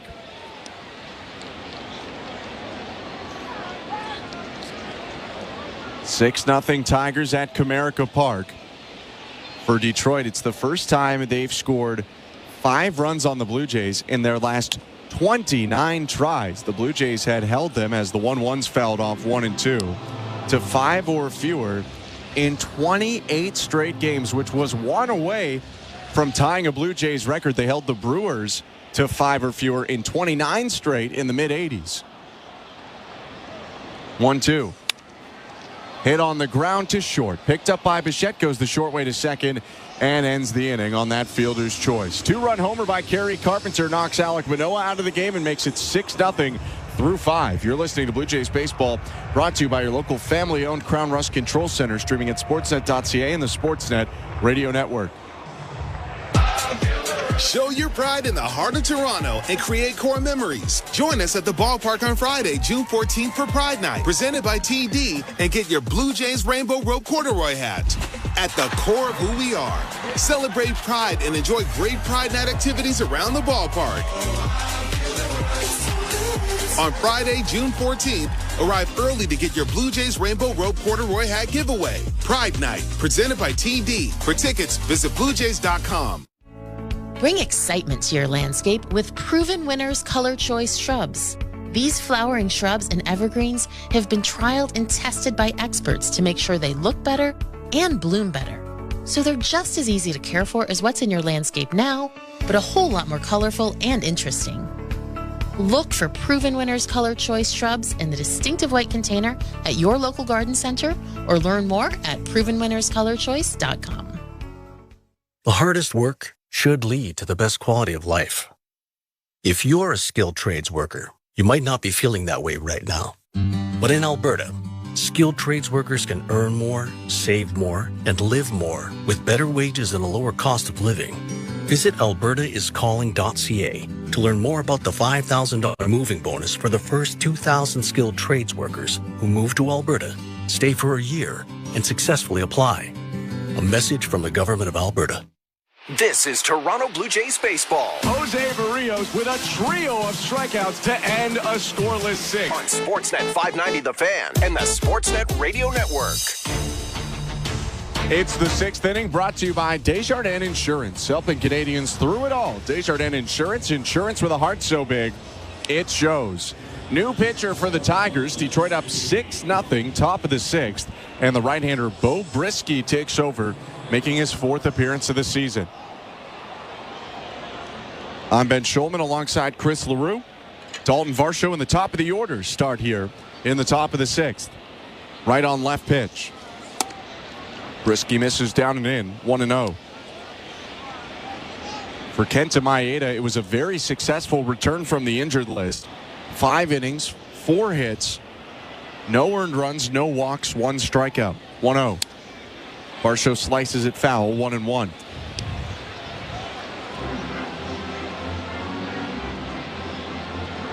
Only once so far today have the Blue Jays put a runner in scoring position.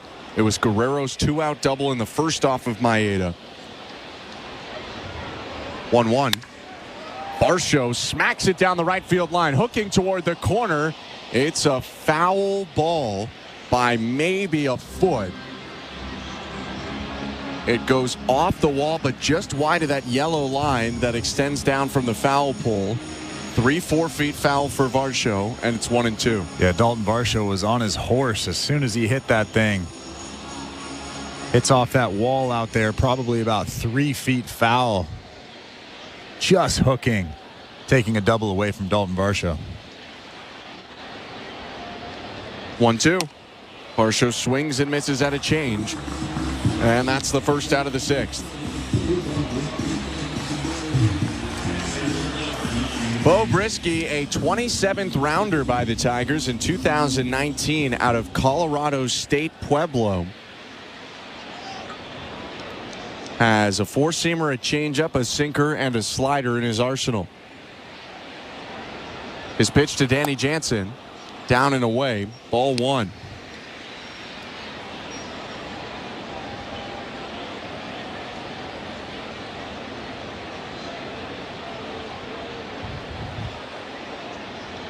Into the wind, the 1-0 to Jansen. At the knees, 1 ball, 1 strike. Danny Jansen 0 for 2 today. Flyouts to left and right field in the first and fourth, respectively. Mustached catcher brings the bat above his right shoulder. Brisky twists and deals. Jansen hits a ball in the air, left field, charging in green toward the line, makes the catch chest high. 2 outs. Did you know that Bo Brisky is the only Colorado State Pueblo baseball player to ever play in the major leagues? I have to tell you that that's not true. It says right here, right in front of me. Well, Goose Gossage played at Colorado State Pueblo. So whoever wrote that is forgetting about one of the great relievers of all time. I mean, he's the first one in a while. It's still very impressive. Here's Brisky's pitch to Vladimir Guerrero Jr. Outside, ball 1. Let's look quickly at the St. Louis Bar and Grill out-of-town scoreboard. 2 of Goose Gossage's former teams play tonight. The San Diego Padres and the New York Yankees face off. Juan Soto goes back to San Diego. Next pitch to Guerrero misses outside, 2-0. And a couple streaks on the line there. 25 consecutive scoreless inning streak for Yu Darvish and a 16-game hit streak for Anthony Volpe. Those two will duel. Here's the 2-0 to Guerrero. Downstairs, Brisky has missed 3 times in a row. It's 3-0. I hate to do that to you, by the way. I didn't want to. But with the Goose, I couldn't let it go by. 3-0. Vladdy stands like a statue and takes strike 1 at the top of the zone. He definitely went to Colorado State Pueblo. That's so weird. What were you looking at? It's a reputable source. That's why I'm so frustrated. 3-1. Inside, ball 4. Guerrero gets a 2-out walk. He's aboard for the second time today after a double back in the first. Get to the ballpark early on Wednesday, June 19th, as the first 15,000 fans could be lucky enough to walk away with a Bo Bichette bobblehead giveaway presented by EnterCare. Don't miss your chance to score this exclusive collectible. Head to BlueJays.com and get your ticket today. Speaking of, the 2-for-2 Bo Bichette is up right now. A pair of singles in this game. Runner on first, 2 outs in the pitch. Bichette hits it on the ground right at the second baseman Keith. Fields a chest high, throws on to first, and ends the inning. 2-out walk stranded, and at the middle of the 6th, the Blue Jays trailing 6-0. You're listening to Blue Jays Baseball, brought to you by your local family-owned Crown Rust Control Center, streaming at sportsnet.ca and the Sportsnet Radio Network. Are you regretting eating that gas station hot dog? Yeah, we know. We've been there too. This is a message for baseball fans like you. Did you know that you get a channel that's talking baseball 24/7 as part of your SiriusXM subscription? What? Our lineup includes shows hosted by former big leaguers and executives. Plus, you'll hear from 17 managers each week. MLB Network Radio is on SiriusXM Channel 89. Or just search MLB Network Radio on the SXM app. SiriusXM Sports. We're more than just a game. In season or out of season, the #1 place for college sports is SiriusXM College Sports Radio, Channel 84. The South Carolina Gamecocks are on top of the women's college basketball world yet again. Perfection for South Carolina. 38 games, 38 wins. We're reacting to the perfect season and talking to the biggest names right here on Channel 374. Congratulations, Coach Staley. What does this particular title mean to you? This title is pretty special because it was unexpected. Keep it locked into SiriusXM SEC Radio as we continue to break it all down and celebrate the Gamecocks' 3rd national title. Blue Jays fans, your manager, John Schneider, joins MLB Network Radio every other Wednesday at 11 a.m. Eastern. Hopefully you get a couple guys going at the same time, and we're just looking for consistency. It's been tough, it's been frustrating at times, but also feel good about the progress that certain guys have made and that the progress that we've made in terms of, our prep and our work. Managers at the mic on MLB Network Radio, SiriusXM 89 and the SiriusXM app. Welcome to the Timbermart broadcast booth. I'm Ben Schulman alongside Chris LaRue. Blue Jays just over the border in Detroit, taking on the Detroit Tigers and trailing 6-0. Bottom of the 6th, Nate Pearson still on the mound. His pitch to Zach McKinstry at the knees, strike 1. McKinstry, the left-handed hitting shortstop for the Tigers, is 0 for 2. 0-1. Outside, 1 ball, 1 strike.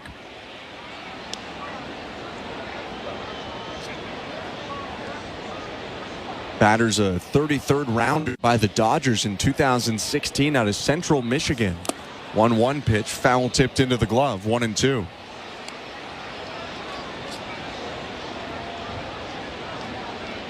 Debuted for the Dodgers in 2020, played 60 games in 2021, 1-2. Misses with the curve. And then in 2022, got traded over to the Cubs at the deadline. Played a little bit with Chicago. Traded to the Tigers before last year. 2-2. Fouled off to the left. Still 2 balls and 2 strikes. And spent the full season in the majors last year for the first time in his career. And broke camp with the Tigers again this year. Pearson's pitch. Lifted to left center. Kiermaier going back, as is Varsho. Varsho camps under it, makes the play. There's 1 out. It seems like Nate Pearson has settled in quite nicely, throwing a lot of strikes during that at-bat to McKinstry. Even that last slider, a good slider right down the middle. He's got good stuff. He just has to remember that. Sometimes I think he forgets that. Pearson came into this game with 2 outs in the 5th. Threw a 4-pitch walk, then gave up a first-pitch single to Colt Keith, but since has retired the last 2 batters. First pitch to Carson Kelly, called strike 1.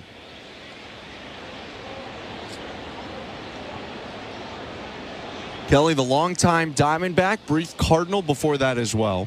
Faces an 0-1, swings and misses, 0-2.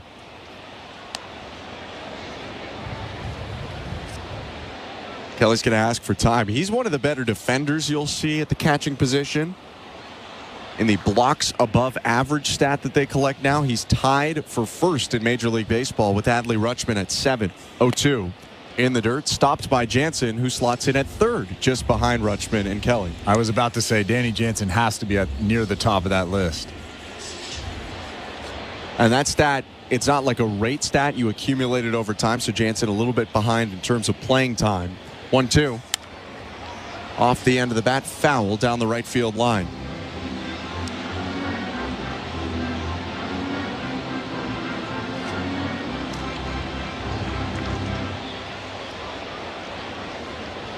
One out and the base is empty. 6-0 bottom of the 6th. 1-2 pitch misses down and away. 2 balls, 2 strikes.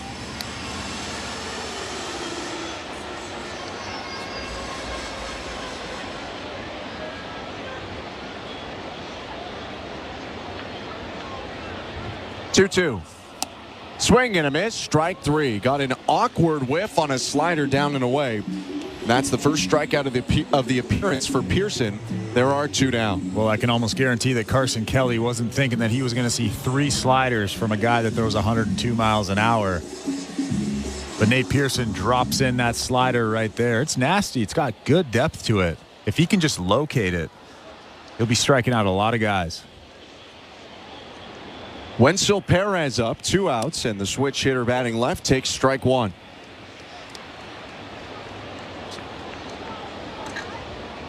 On the St. Louis Bar and Grill out of town scoreboard, Red Sox and Rays trailing right now. 0-1. High and outside, 1 ball, 1 strike. Rays down 6-1 in the 6th inning, hosting the Kansas City Royals. And Boston hosting the Milwaukee Brewers trail 3-1, top of the 5th. 1-1. Check swing pitch was down and in. Appeal down to 3rd. No swing. And it's 2 balls and 1 strike.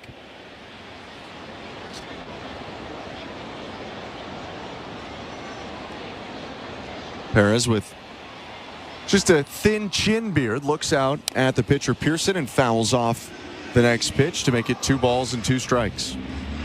Not the type of beard that you like. You like the upper lip. There's no beard like this. To be covered. Well, that's called a mustache, Chris.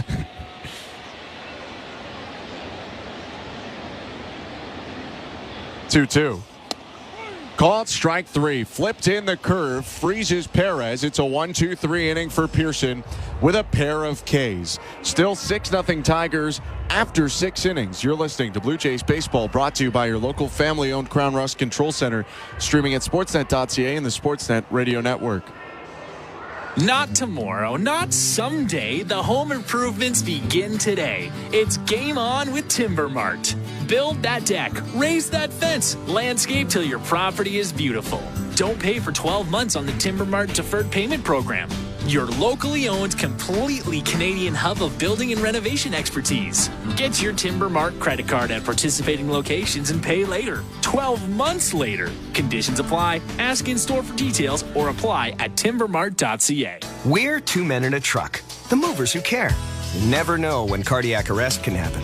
That's why each and every one of our trucks carries a life-saving Mikey defibrillator as part of our Mikey on Board program. Whether we're on the highway or in front of your house, we're prepared to help anyone whose heart may skip a beat. The Mikey Network has saved many lives, making Mikeys accessible to the public. And now they're on board our trucks. We're 2 men in a truck. 2 men and a truck, the movers who care. Which Looney Dogger are you? The Fork and Knifer, Splatterer, Condiment Queen, or Big Dipper? This season at Rogers Center, every Tuesday home game is Looney Dogs Night, presented by Schneider's. You will have the opportunity to purchase $1 hot dogs from various concession stands around the stadium. Then show the world your Looney Dog style. Because whether you're the mustard maven or ketchup king, no Blue Jays game is complete without hot dogs. So don't miss out on this deal. Looney Dogs Night, presented by Schneider's, every Tuesday home game. This is Toronto Blue Jays baseball. Hurts smacks it down the left field line. This one's got a chance. It's gone! On Sportsnet 590 The Fan and the Sportsnet Radio Network. Welcome back to Blue Jays Baseball. Appreciate you hanging out on this Friday night with us. I'm Ben Schulman alongside Chris LaRue. 6-0 Tigers over Blue Jays, top of the 7th. Bo Brisky's pitch to Justin Turner. Misses down and away. Ball 1. Second inning of work for Brisky. The right-hander walked Vladimir Guerrero Jr., struck out Dalton Varsho in a scoreless 6th. His 1-0 to Turner. Fastball at the knees, strike 1.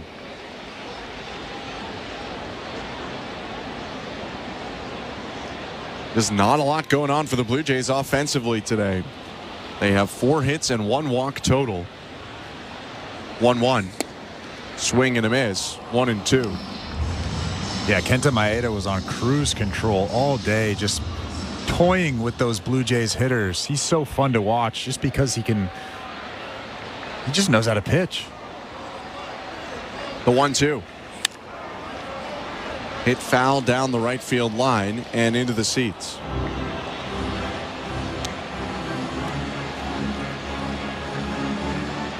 Blue Jays had 1 opportunity with a runner in scoring position so far today. It was in the first. Bo Bichette singled. Vladimir Guerrero Jr. thrown out trying to score from second. 6-0 Tigers. The 1-2 to Turner in the dirt. 2 balls, 2 strikes.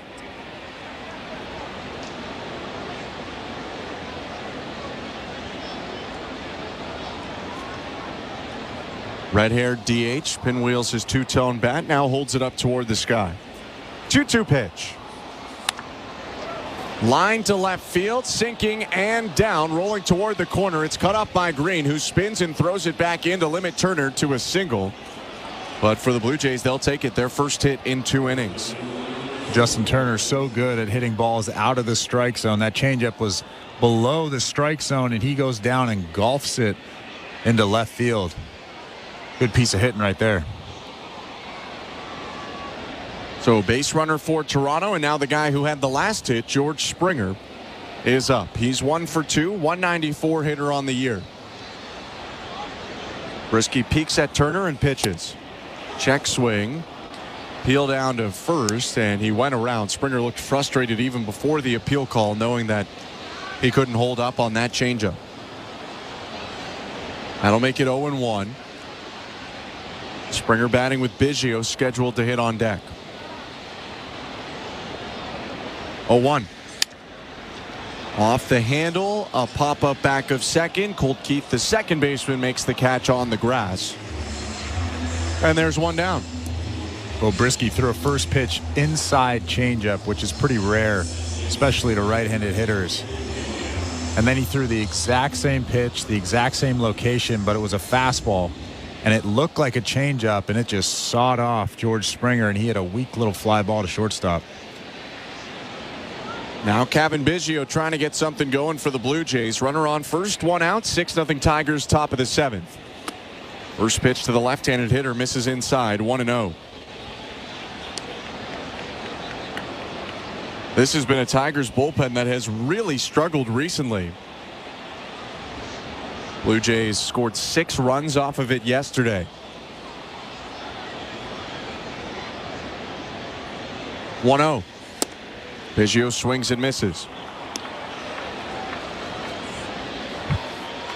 In this month, the Detroit Pen has had a 5.43 ERA after it being in the high 2s in March, April. 1-1 offering. Biggio takes for strike 2. That's not the whole reason, but it's part of the reason that the Tigers are 6-14 in May. Worst mark in the American League, second worst to the 4-16 record of the Reds in all of baseball this month. Right on left, 1-2. Biggio takes outside and evens up the count at 2 balls, 2 strikes.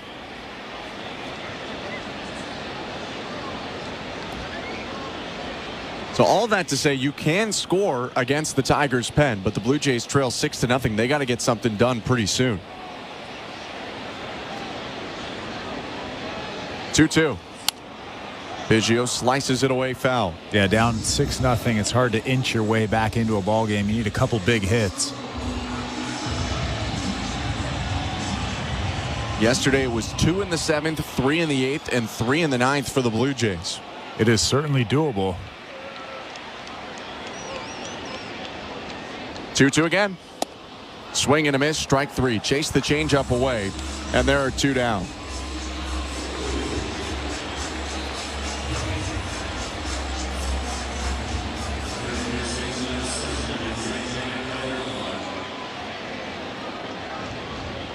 Very nice day in Detroit.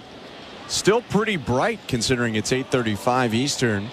Although the days are getting longer as we progress more into the baseball season. Game 50 for the Blue Jays this year. 51 for the Tigers. First pitch from Brisky to IKF misses low. 1-0. Justin Turner's on first. The Tigers lead the Blue Jays 6-0. We're right on the edge of the 7th inning stretch.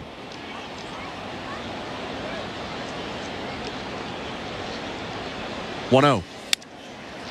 Hit on the ground up the middle softly. Picked up by the shortstop McKinstry, who flips to second and ends the inning with that 6-4 fielder's choice. 1 hit for the Blue Jays. No runs, 1 left on.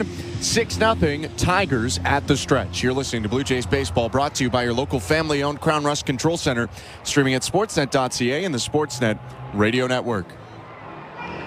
Bring excitement to your landscape with proven winners, Color Choice Shrubs. These flowering shrubs and evergreens have been trialed and tested by experts to make sure they look better and bloom better, so they're just as easy to care for as what's in your landscape now, but a whole lot more colorful and interesting. Look for proven winners, Color Choice Shrubs, in the distinctive white container at your local garden center, or learn more at provenwinnerscolorchoice.com. We're 2 men and a truck. So, you're moving to a new home, and all that's left to do is to call a mover you know you can trust.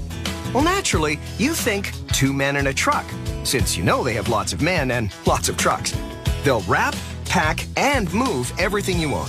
With a 96% referral rating and the professionalism you can trust, the choice is simple. For a free in-home estimate, call today. We're 2 men and a truck. 2 men and a truck, the movers who care.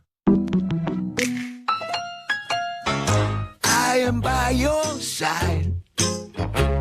Got a heart so big, on this you can rely. No mountains too tall for the strong boots to climb.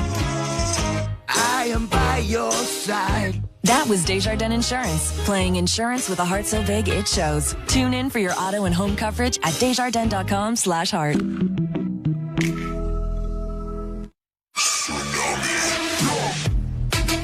This is Jordan Romano, and you're listening to Toronto Blue Jays Baseball on the Sportsnet Radio Network.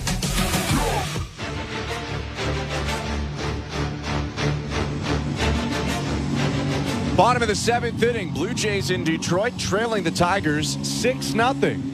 Hope you're having a good Friday night. I'm Ben Schulman alongside Chris LaRue. New pitcher for the Blue Jays is the left-hander Genesis Cabrera on to face Riley Green, Mark Canha, and Kerry Carpenter in the bottom of the 7th. Both Green and Carpenter left-handed hitters.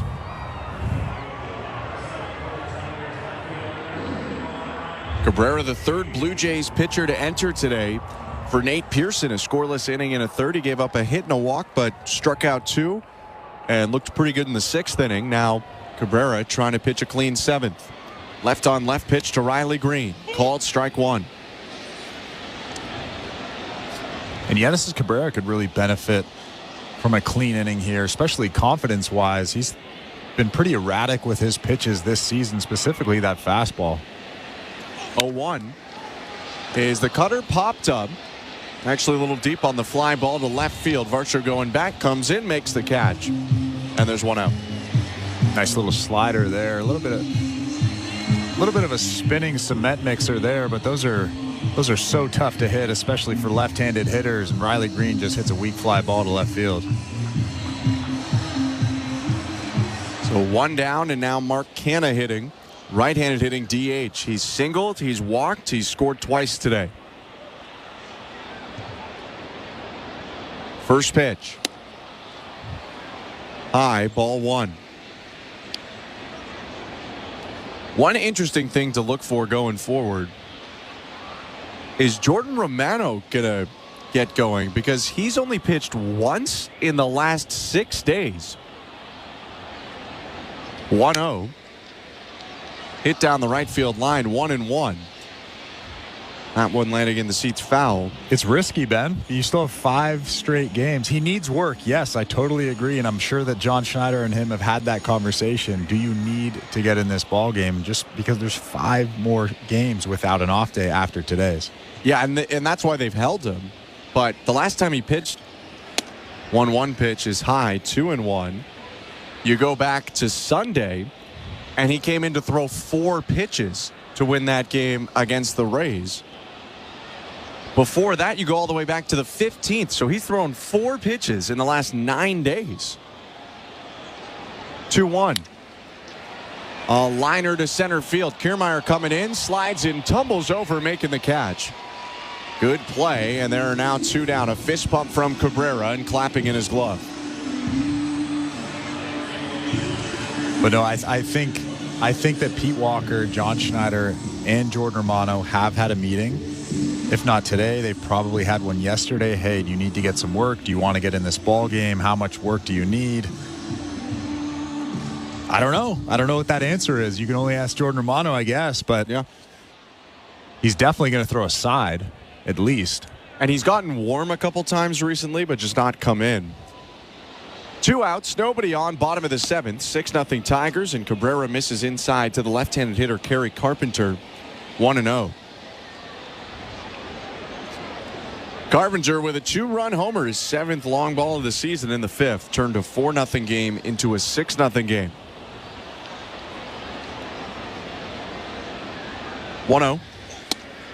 Fastball in there, called strike 1.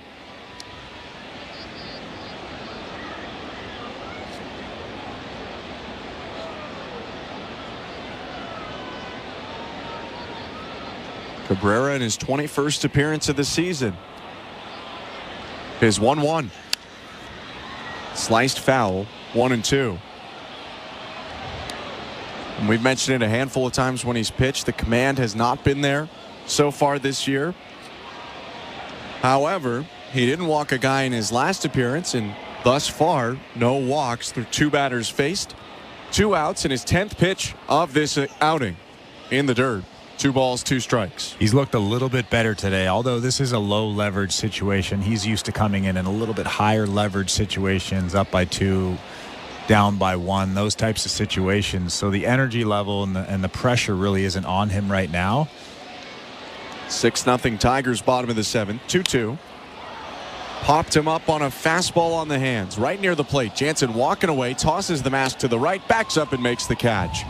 And that's a 1-2-3, bottom of the 7th. 6-0 Tigers.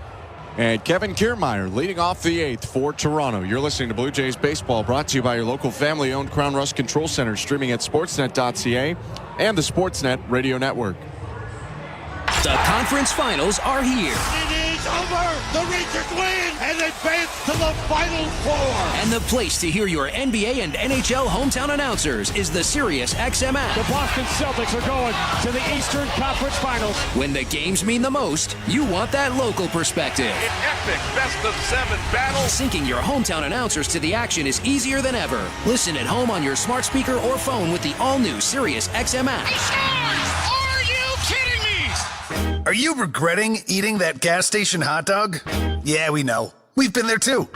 This is a message for baseball fans like you. Did you know that you get a channel that's talking baseball 24/7 as part of your Sirius XM subscription? What? Our lineup includes shows hosted by former big leaguers and executives. Plus, you'll hear from 17 managers each week. MLB Network Radio is on Sirius XM Channel 89. Or just search MLB Network Radio on the SXM app. Sirius XM Sports. We're more than just a game. Hello, Blue Jay fans. I'm Craig Ballard, host of your daily Locked On Blue Jays podcast. Locked On Blue Jays is part of the Locked On Podcast Network, your team every day. Locked On Blue Jays brings you the latest Blue Jays news and analysis and breaks down all of the action. Locked On Blue Jays is everything a Blue Jays fan could want, all in a 30-minute daily podcast. Download Locked On Blue Jays right now on the SXM app, available with all trials and popular plans, or wherever you get your podcasts. Search Locked On Blue Jays. The Blue Jays are in flight, leading 3-0. Blue Jays fans, this is Ross Atkins, and you're listening to Blue Jays Baseball on Sirius XM. And the Sportsnet Radio Network. Kevin Kiermaier to hit in the top of the 8th inning. Blue Jays down 6-0 in Detroit. I'm Ben Shulman alongside Chris LaRue, Tom Young, our technical director, Nick Blackmore, our producer, and Roger Lajoie is our host today.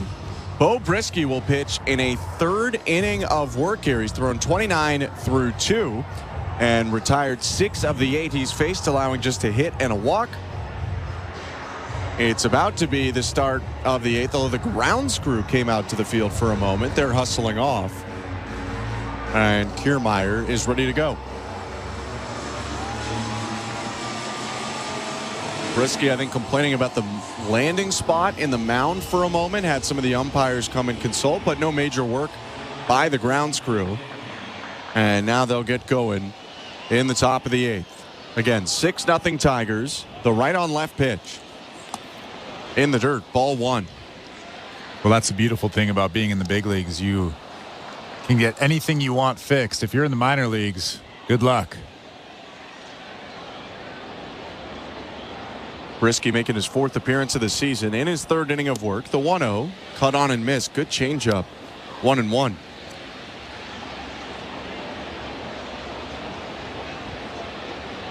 Most pitches he's thrown in the majors before this game was 23 this year. But his 32nd pitch is hit on the ground to second. Crow hopping a throw by Keith gets Kiermaier by a step. And there's 1 out. Long wait there for Keith before he threw the ball.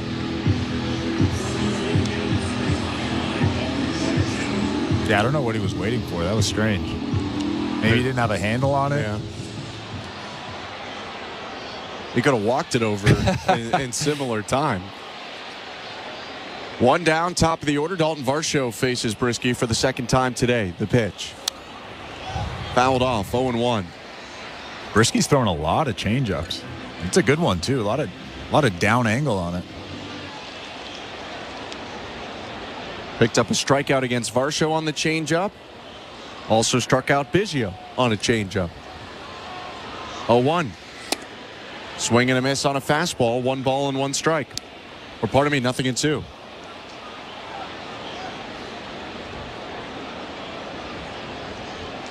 Varsho getting the nod in the leadoff spot tonight. He's now started in all 9 positions in the batting order for the Blue Jays this year.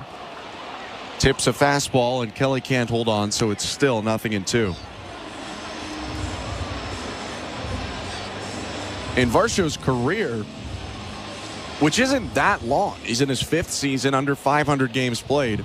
He's made at least 20 starts at each of the 9 spots in the order. He has just been asked to move all over throughout his time with Arizona and now Toronto. 0-2. Bounced it to the right side, picked up by first baseman Torkelson, who beats Varsho to the bag by 1 step. And there are 2 down. Gear up during City Connect Week by coming early to the ballpark on Wednesday, June 5th, when the Blue Jays take on the Baltimore Orioles. The first 15,000 fans will be walking away with an exclusive Blue Jays City Connect backpack giveaway. Get your tickets by heading over to bluejays.com/cityweek. 2 down and Danny Jansen up. Hitless today in 3 tries. Right on right pitch. Bounce to the plate, backhanded pick by the catcher Kelly. 1-0. Are you excited for that City Connect Vladimir Guerrero Jr. bobblehead? I'm excited. Very much so. You seem very excited. Oh, yeah. No, I am. I like all bobbleheads. 1-0. Inside, 2-0. You strike me as the guy that would have a nice collection. You don't? I got a pretty good collection. Nice. I unfortunately got rid of some of them in a phase where I was like, this is too many. I should have kept some of them, but I got some good ones. 2-0 to Jansen. Hit on the ground, foul. Well, Danny Jansen from Wisconsin, kind of the Appleton, Green Bay area. I happen to have a Milwaukee Brewers sausage race Italian bobblehead. So that's a good one. Is that rare? I don't even know. I think it is. I haven't been back to Milwaukee since, so unsure. 2-1. Inside, 3-1. If you look on eBay right now. For Italian? No. For the Shohei Ohtani bobblehead that was just handed out at Dodger Stadium, I think last week, you can find some for like $300-400. I feel like those people can't be actually getting sales. 3-1, foul tipped into the glove, 3-2. Because this was like a 40,000 plus giveaway. This wasn't 15. There was a rare one. I think he was in the gray Dodgers jersey. They only gave away 1,500, I believe. 3-2. Low ball 4. Jansen takes a 2-out walk. That's like the most LA thing ever. Everyone gets a bobblehead, but here's the exclusive elite member bobblehead. Bo Brisky walking Danny Jansen, exceeding 40 pitches, and A.J. Hinch coming out to take the ball and give him a pat on the back. 2 down, runner on first. 6-0 Tigers over Blue Jays, top of the 8th inning. Let's go to baseball control. Here's Roger Lajoie. And thank you, gentlemen. Let's take a look at the St. Louis Bar and Grill out-of-town scoreboard. Well, we've got a second here with this pitching change. Lots of action in the majors. Pittsburgh pounding Atlanta 10-0 in the 7th inning. Falter with 7 shutout innings there. Trillo with a 2-run homer. The Pirates doing a great job. In games that affect the Blue Jays in particular, Kansas City doing them a favor. They lead Tampa Bay 8-1 in the 7th. Lugo, strong pitching performance there for Kansas City. Massey with a 3-run homer, his 6th for Kansas City. Baltimore and the White Sox were delayed tonight, but they are underway. Bottom of the 2nd, no score in that game. Boston Red Sox are at Fenway Park tonight. Milwaukee taking care of them so far, 6-1 in the 5th. 2-run homer there for Contreras, his 8th of the season. Games coming up shortly will be Chicago and St. Louis. They are in a delay right now, but they are expected to start shortly. 9:38 start, Cleveland in Anaheim to play the Angels.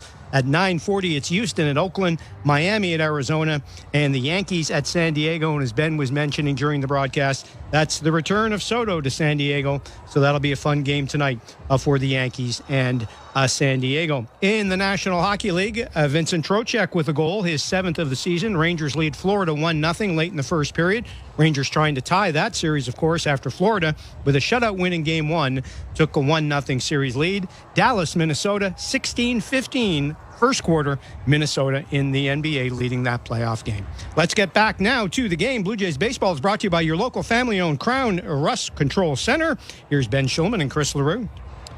Thank you very much, Raj. Will Vest, the reliever, in for the Tigers with 2 outs and a runner on first, top of the 8th. It's 6-0 for the Tigers over the Blue Jays, and the right-hander Vest is making his 21st appearance of the season, mid-3s ERA and 14 strikeouts to 5 walks. in 22 innings of work. He'll face Vladimir Guerrero Jr., who doubled, flied out, and walked today in 3 trips to the plate. Jansen on first, the pitch. Called strike with a 96-mile-an-hour fastball. Best complements that four-seamer with a slider, change, and sinker. 0-1. Through the slider. Looked really good at the top of the zone, but was called a ball. 1 ball, 1 strike. Looked like a strike to me. It would look like a strike to a lot of people, I think. Although we do have the benefit of the strike box. 1-1. Fastball at the knees, called strike 2. Guerrero had the double and homer yesterday. It was his first game with multiple extra base hits this season. Has a shot to do that again today, working off a double in the first. Right on right pitch. Hit down the right field line, and a fair ball bouncing down in front of Carpenter. Jansen to second, stops there. Vladdy at first. It's maybe not a 2 extra base hit today, but a 2-hit day for Guerrero nonetheless. And the Blue Jays have some traffic with 2 outs in the 8th. Well, that was a great piece of hitting from Vlad. A good sinker right on the hands of Vladimir Guerrero Jr. And he pulls those hands through and kind of inside outs it to right field. You don't really see that often from Vlad, but a nice piece of hitting there on a tough pitch. So Guerrero on first, Jansen on second. Bo Bichette takes high and in. 1-0. Bichette's 2 for 3. Singles in the first and fourth. A ground out to second to end the 6th. 1-0. Hit foul to the right. Bichette stumbling over on that swing, and the Blue Jays, they need some big hacks at this point if they're going to get back into this game. Down 6-0 with 2 outs in the 8th. Yeah, I think he's thinking big fly here. I don't blame him. 3 on the year for Bo Bichette. Next pitch is fouled off through the legs of the catcher Kelly and back behind the plate. 1-2.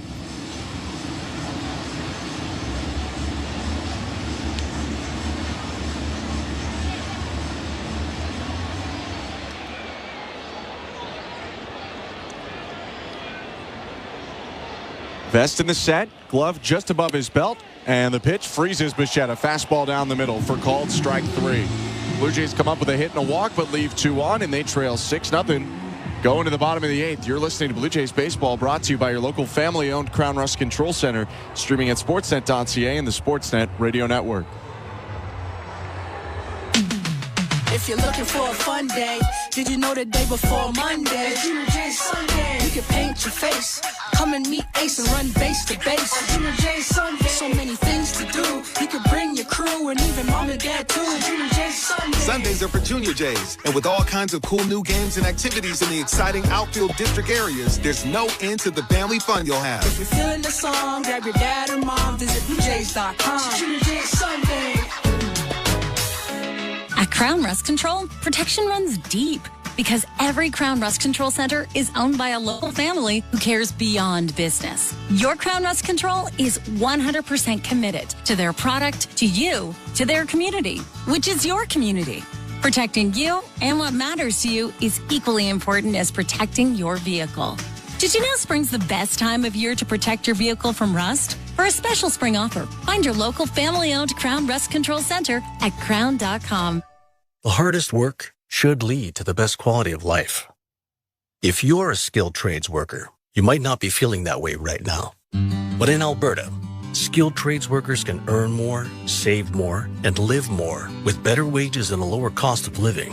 Visit albertaiscalling.ca to learn more about the $5,000 moving bonus for the first 2,000 skilled trades workers who move to Alberta, stay for a year, and successfully apply. A message from the Government of Alberta. This is Toronto Blue Jays baseball. Swing and a miss, strike 3. He keeps this game tied On Sportsnet 590 The Fan and the Sportsnet Radio Network. This copyrighted broadcast is presented by authority of Rogers Blue Jays Baseball Partnership and may not be reproduced or retransmitted in any form. And the accounts and descriptions of this game may not be disseminated without the express written consent of Rogers Blue Jays Baseball Partnership or the Sportsnet Radio Network. Appreciate you sticking with us. Bottom of the 8th inning. Blue Jays under a dark sky now in Detroit, trailing 6-0 to the Tigers. Eric Swanson is on, and his pitch to Matt Vierling is high with a fastball, 1-0. I'm Ben Schulman alongside Chris LaRue in the Timber Mart broadcast booth. Vierling 0 for 1. A sac fly, a walk, and a ground out. 1-0. Off the handle, a fly ball to right. Hangs up for Springer. Veering to his left, makes a one-handed catch. 1 out. Biggest thing for Eric Swanson, has to throw strikes. Good strikes down in the zone. Gets a good one right there. 92 on the inside part of the plate. Good start to his inning. Swanson is working on 3 consecutive scoreless appearances. Now in his 15th appearance of the year, entered with an ERA just over 10. Colt Keith is up, left-handed hitter. Swanson's pitch. Keith pops it up. Jansen can't see it. Guerrero running to the middle of the diamond makes a two-handed catch. And Colt Keith, who was 2 for 2 with a homer, is now retired for the first time. And there are 2 down. Eric Swanson with 2 outs and 3 pitches. Well, you can see him slamming the bat on the ground. Colt Keith wants that pitch back. That was just a four-seamer on the inside part of the plate, and Colt just missed it. Now Spencer Torkelson up. Swanson's first pitch. Bounced in 1-0. The youngster Keith, I mean, frustrating, sure, but this guy was hitting like 150 a couple of weeks ago. He's hit 400 over the last 13 games, and today come up with 2 hits and a homer, so I'd imagine one of the older guys would say, hey, it's not a bad day. 2 for 3 with a homer. 1-0. Down and away to Torkelson. 2-0 with 2 outs, bases empty, 6-0 Tigers. But I bet the way he's hitting right now, I bet it looks like a beach ball coming at him. Torkelson trying to get on the right track. The first overall pick in 2020. 2-0 pitch is low. 3 balls and no strikes. Torkelson is 0 for 3 today.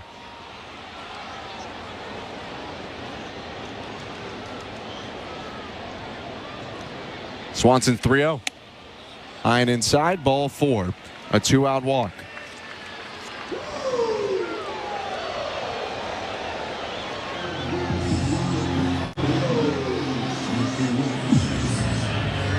The long-haired left-hander Andrew Chafin getting loose right now for the Tigers in their bullpen. 2 outs in the bottom of the 8th. Detroit still hitting up 6-0. Looks like Chafin will handle the 9th. First pitch to Zach McKinstry.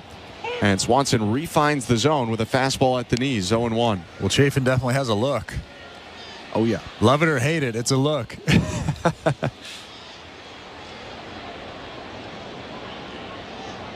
Runner on first, 2 down. The 0-1. Splitter missed a little bit low. 1 ball, 1 strike.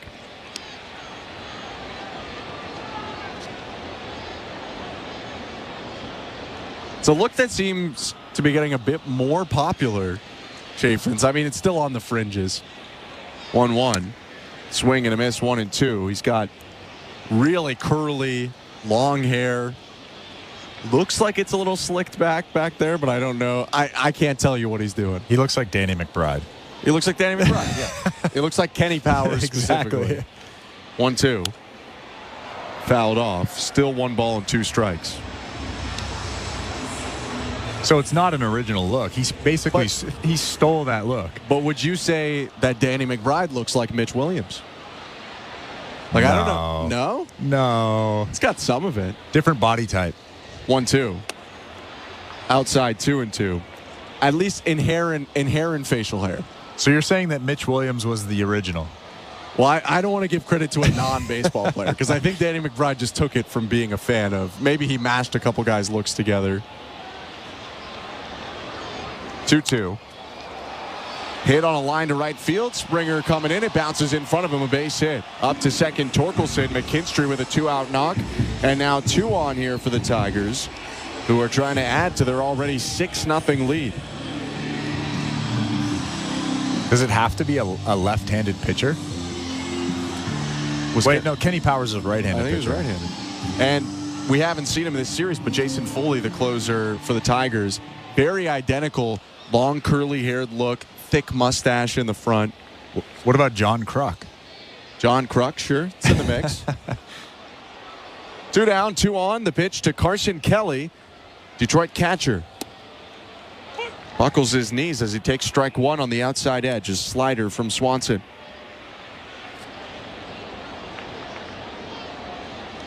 Swanson's had a couple different looks this year. Thinner mustache now and kind of chin strap facial hair too. The 0-1 hit foul, 0-2.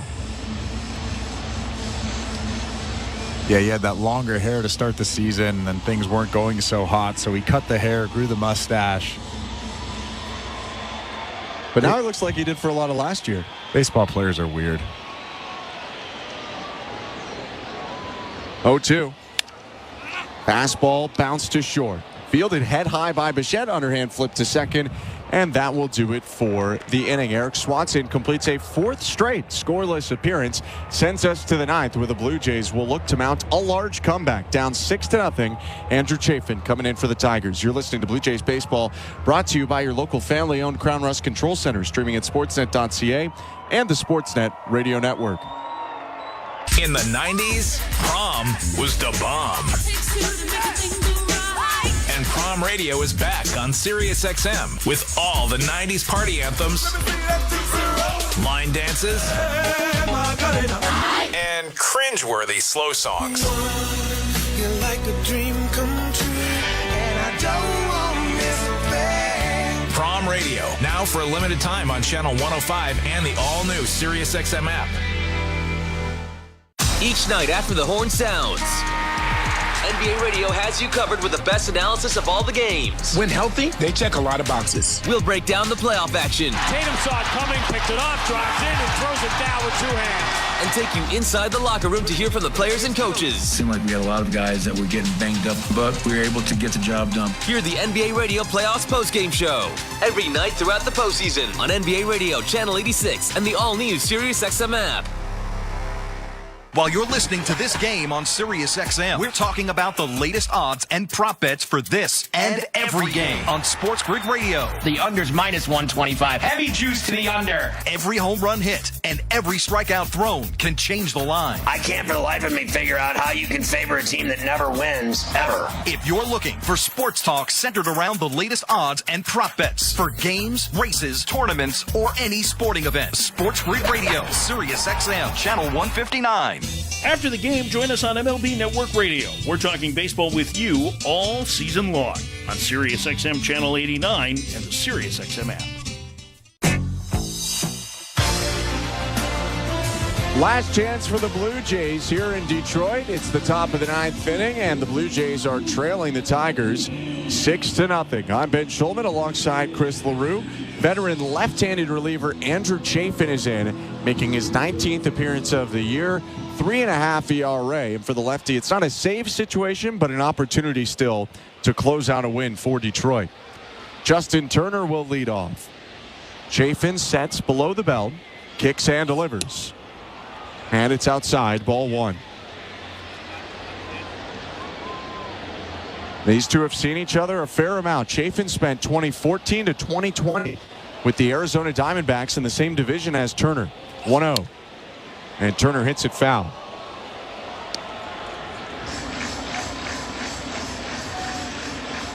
We talked about it a lot in the bottom of the 8th. The unique look of the very curly, long-haired reliever, Andrew Chafin. Long mustache as well. 1-1. And Turner rips it foul into the netting down the left field line. It's 1-2. I believe that's a Fu Manchu, isn't it? You would know better than me. Or is it the beginnings of one? I don't think it's as long on the sides as it needs to be. It's pretty close to handlebar. Handlebar, it's the same. Yeah. Fu Man is a handlebar. Okay. 1-2. Fouled off.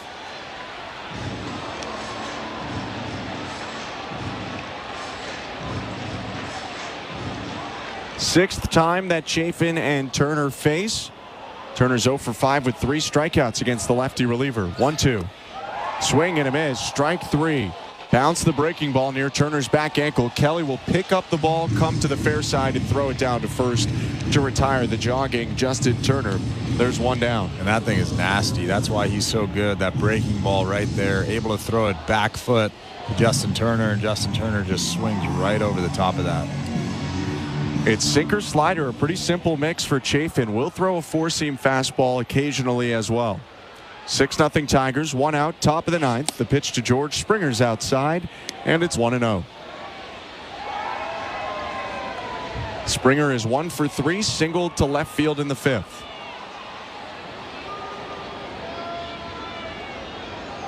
One-0. Called strike. 1-1.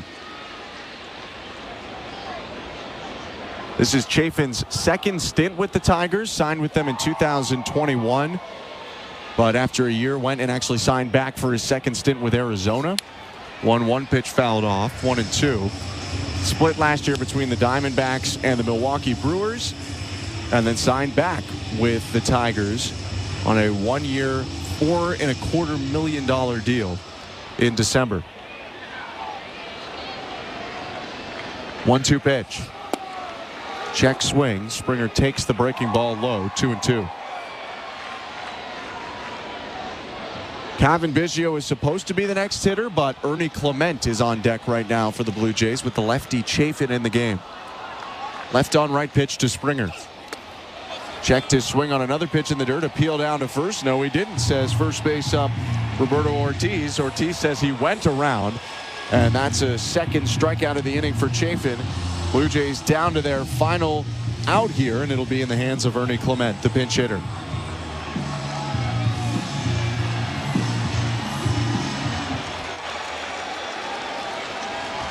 Six 0 Tigers over Blue Jays. One day after Toronto won 9-1 in the series opener. First pitch to Clement.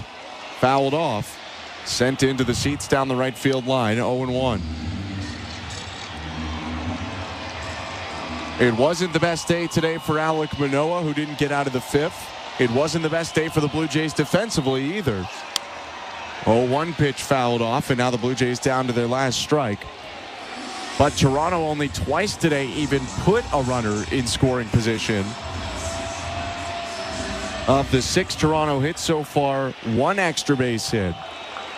And they've really just generated nothing against Kenta Maeda and the Tigers bullpen. 0-2. Clement hooks a ball to left. It's down for a base hit. Ernie Clement keeps the game going with a pinch hit single and moves the line for Isaiah Kiner-Falefa. Well, that's not where Chafin wanted that pitch. That was an 0-2 slider, and he threw that thing right down the middle. Ernie Clement just gets the barrel to the baseball and hits a line drive to left, keeping this thing going. Now Kiner-Falefa up, who's 0 for 3. No hold on Clement.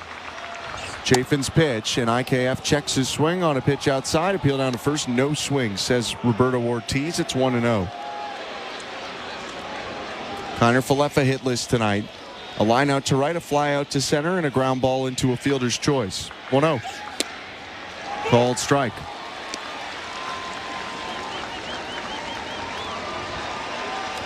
Tigers have lost 5 games in a row, but on the brink of getting back into the win column.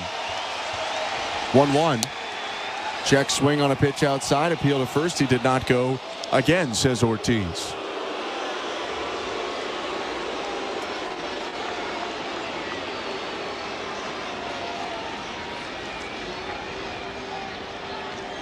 Chafin with a breath. 2-1. IKF chops it left side, fielded deep at short. No play for McKinstry. He'll hold on to it. So that's an infield single for Kiner-Falefa on a well-placed chopper. Clement up to second. Back-to-back 2-out hits for the Blue Jays, who continue to move the line. And we'll see if Kevin Kiermaier hits for himself now. Another left-handed hitter potentially against the lefty reliever Chafin. No, it's going to be Davis Schneider coming off the bench. Well, the Blue Jays are just trying to keep the line going, like you said, and IKF hits that ball in a perfect spot deep in the hole, and McKinstry has no chance to throw him out at first. First pitch to Schneider, strike 1. IKF on first, Ernie Clement on second. 2 outs, top of the 9th inning, 6-0 Tigers over Blue Jays. The 0-1. In the dirt, off the chest of Kelly.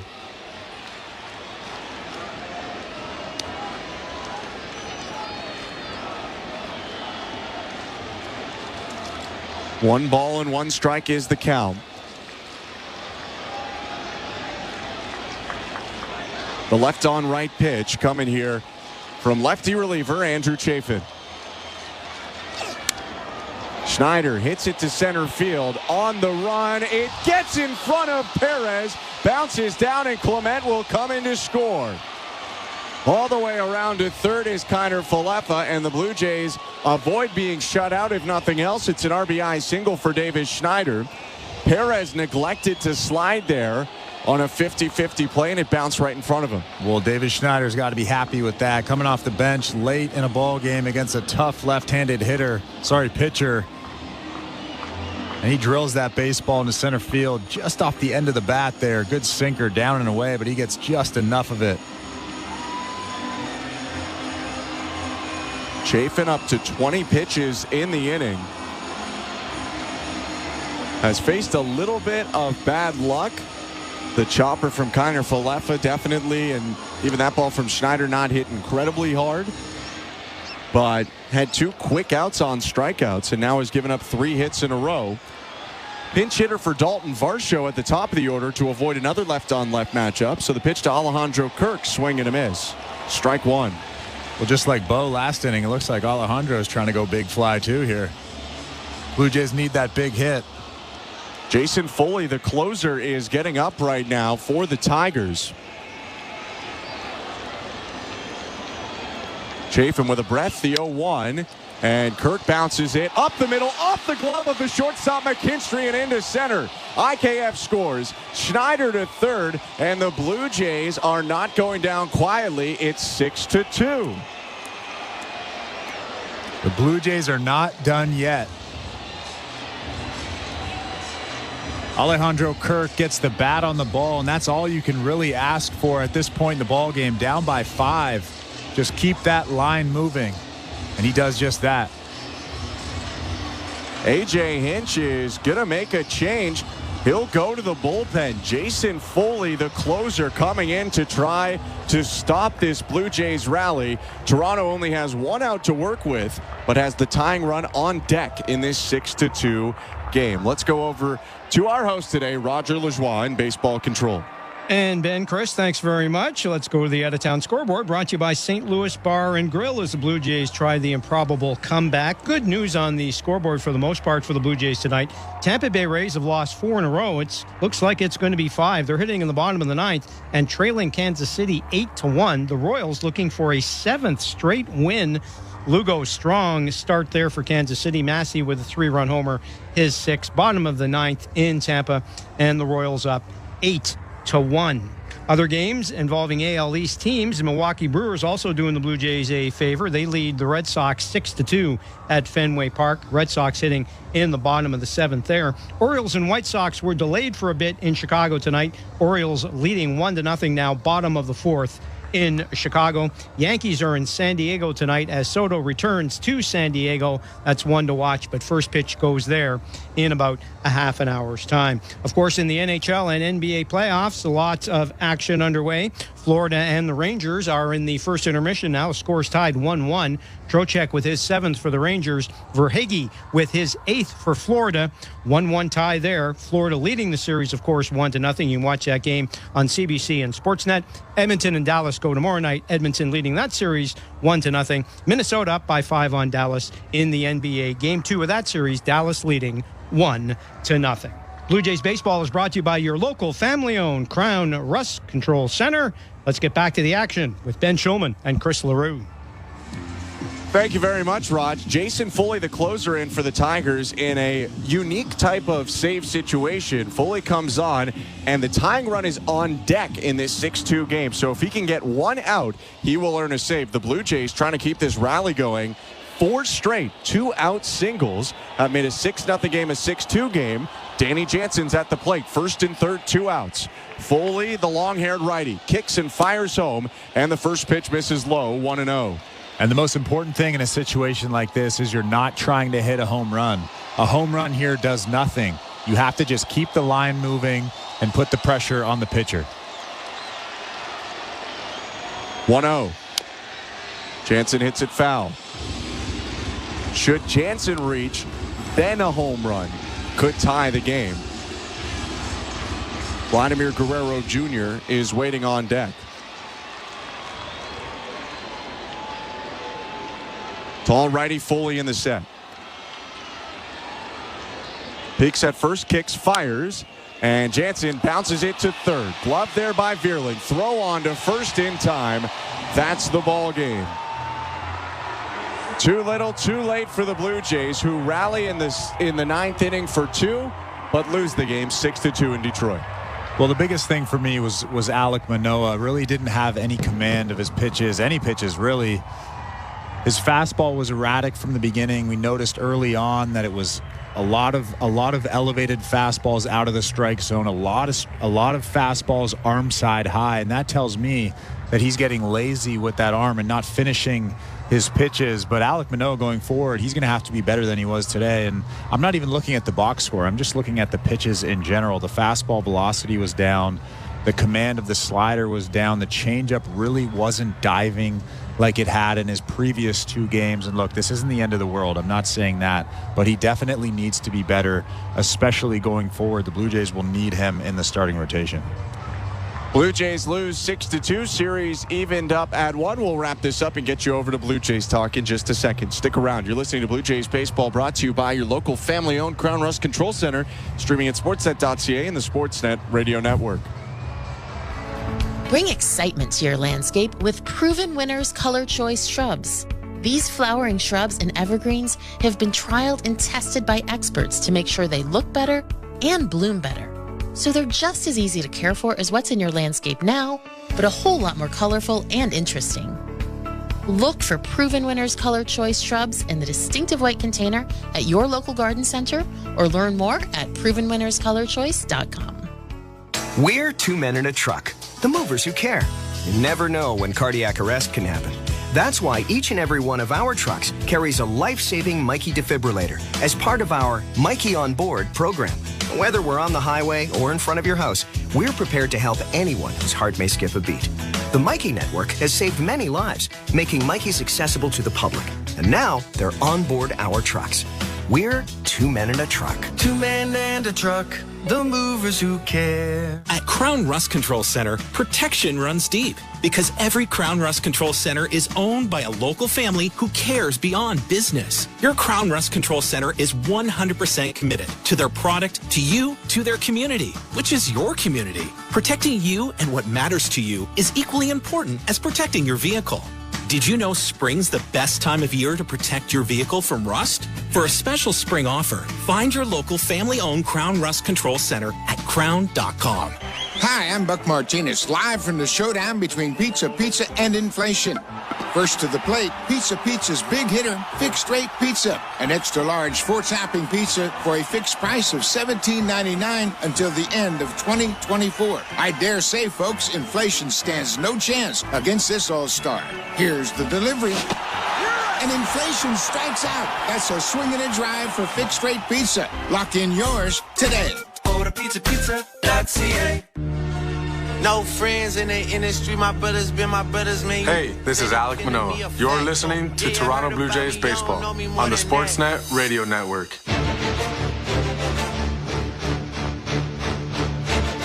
The Blue Jays fall 6-2 to the Detroit Tigers in Game 2 of the 4-game series. It's now evened up at 1 at Comerica Park. Appreciate you sticking around. I'm Ben Schulman alongside Chris LaRue. We'll get you to Blue Jays Talk in just a sec. Chris, you already shared your thoughts on the start of Alek Manoah's start when we were going to break at the end of the game. Around him, though, it was not a very clean game for the Blue Jays. They had a handful of defensive plays that uncharacteristically didn't go their way. And really, until that 9th inning, no one other than Vladimir Guerrero Jr. or Bo Bichette did a ton with the bat. Yeah, a lot of weak fly balls, but they were I love watching Kenta Maeda pitch. He pitches backwards. He throws pitches in counts that you wouldn't necessarily expect. And I think he kept the Blue Jays hitters off balance all day long. But other than that, I think that when you're in a game like this, when you're struggling with the bat, when your starting pitcher is struggling with command and his stuff and velocity is a little down, you have to make the plays that you're supposed to make. IKF made that error. Ruled a hit, not an error. Sorry. For what it's worth. Dalton Varsho and Kevin Kiermaier collided in the outfield, and that those were two massive plays in this ball game. It really puts the pressure on Alek Manoah when he should have had those two easy outs. And Alek Manoah knows that he's grinding through this ball game. He knows that he doesn't have the stuff that he's had over his last 3 outings. So to take those outs away from him and put runners on base, that'll really put some pressure on a starting pitcher, especially when he knows he doesn't have his best stuff. So those were the two biggest things for me. You have to take care of the ball, especially when you know that your guy doesn't have his best stuff. For Manoah, those misplays came behind him in the 4th inning, where the Tigers scored 3 runs. Only one of those was earned, but it really drove his pitch count up as well. Some of that was him, don't get me wrong, but some of it was the extra outs he had to get as well. And maybe that translated into the 5th, because after Manoah got 2 outs and was in the 90s in pitches, he walked Mark Canha to extend the inning. And then it was our play of the game coming off the bat of Kerry Carpenter. First pitch to Kerry Carpenter, hit well, right field. Springer twisting, looking up, it's gone. The 2-out walk comes back to bite Manoah, who floats a changeup over the middle, and Carpenter bangs it out of the yard for his 7th home run of the season. 6-0 Tigers. And you said it, the 2-out walk, that is the killer of all killers right there. You get 2 outs and you walk a guy, that's a no-no when you're talking about pitching. But I said it during the broadcast. He made the right pitch choice. He made the right pitch selection.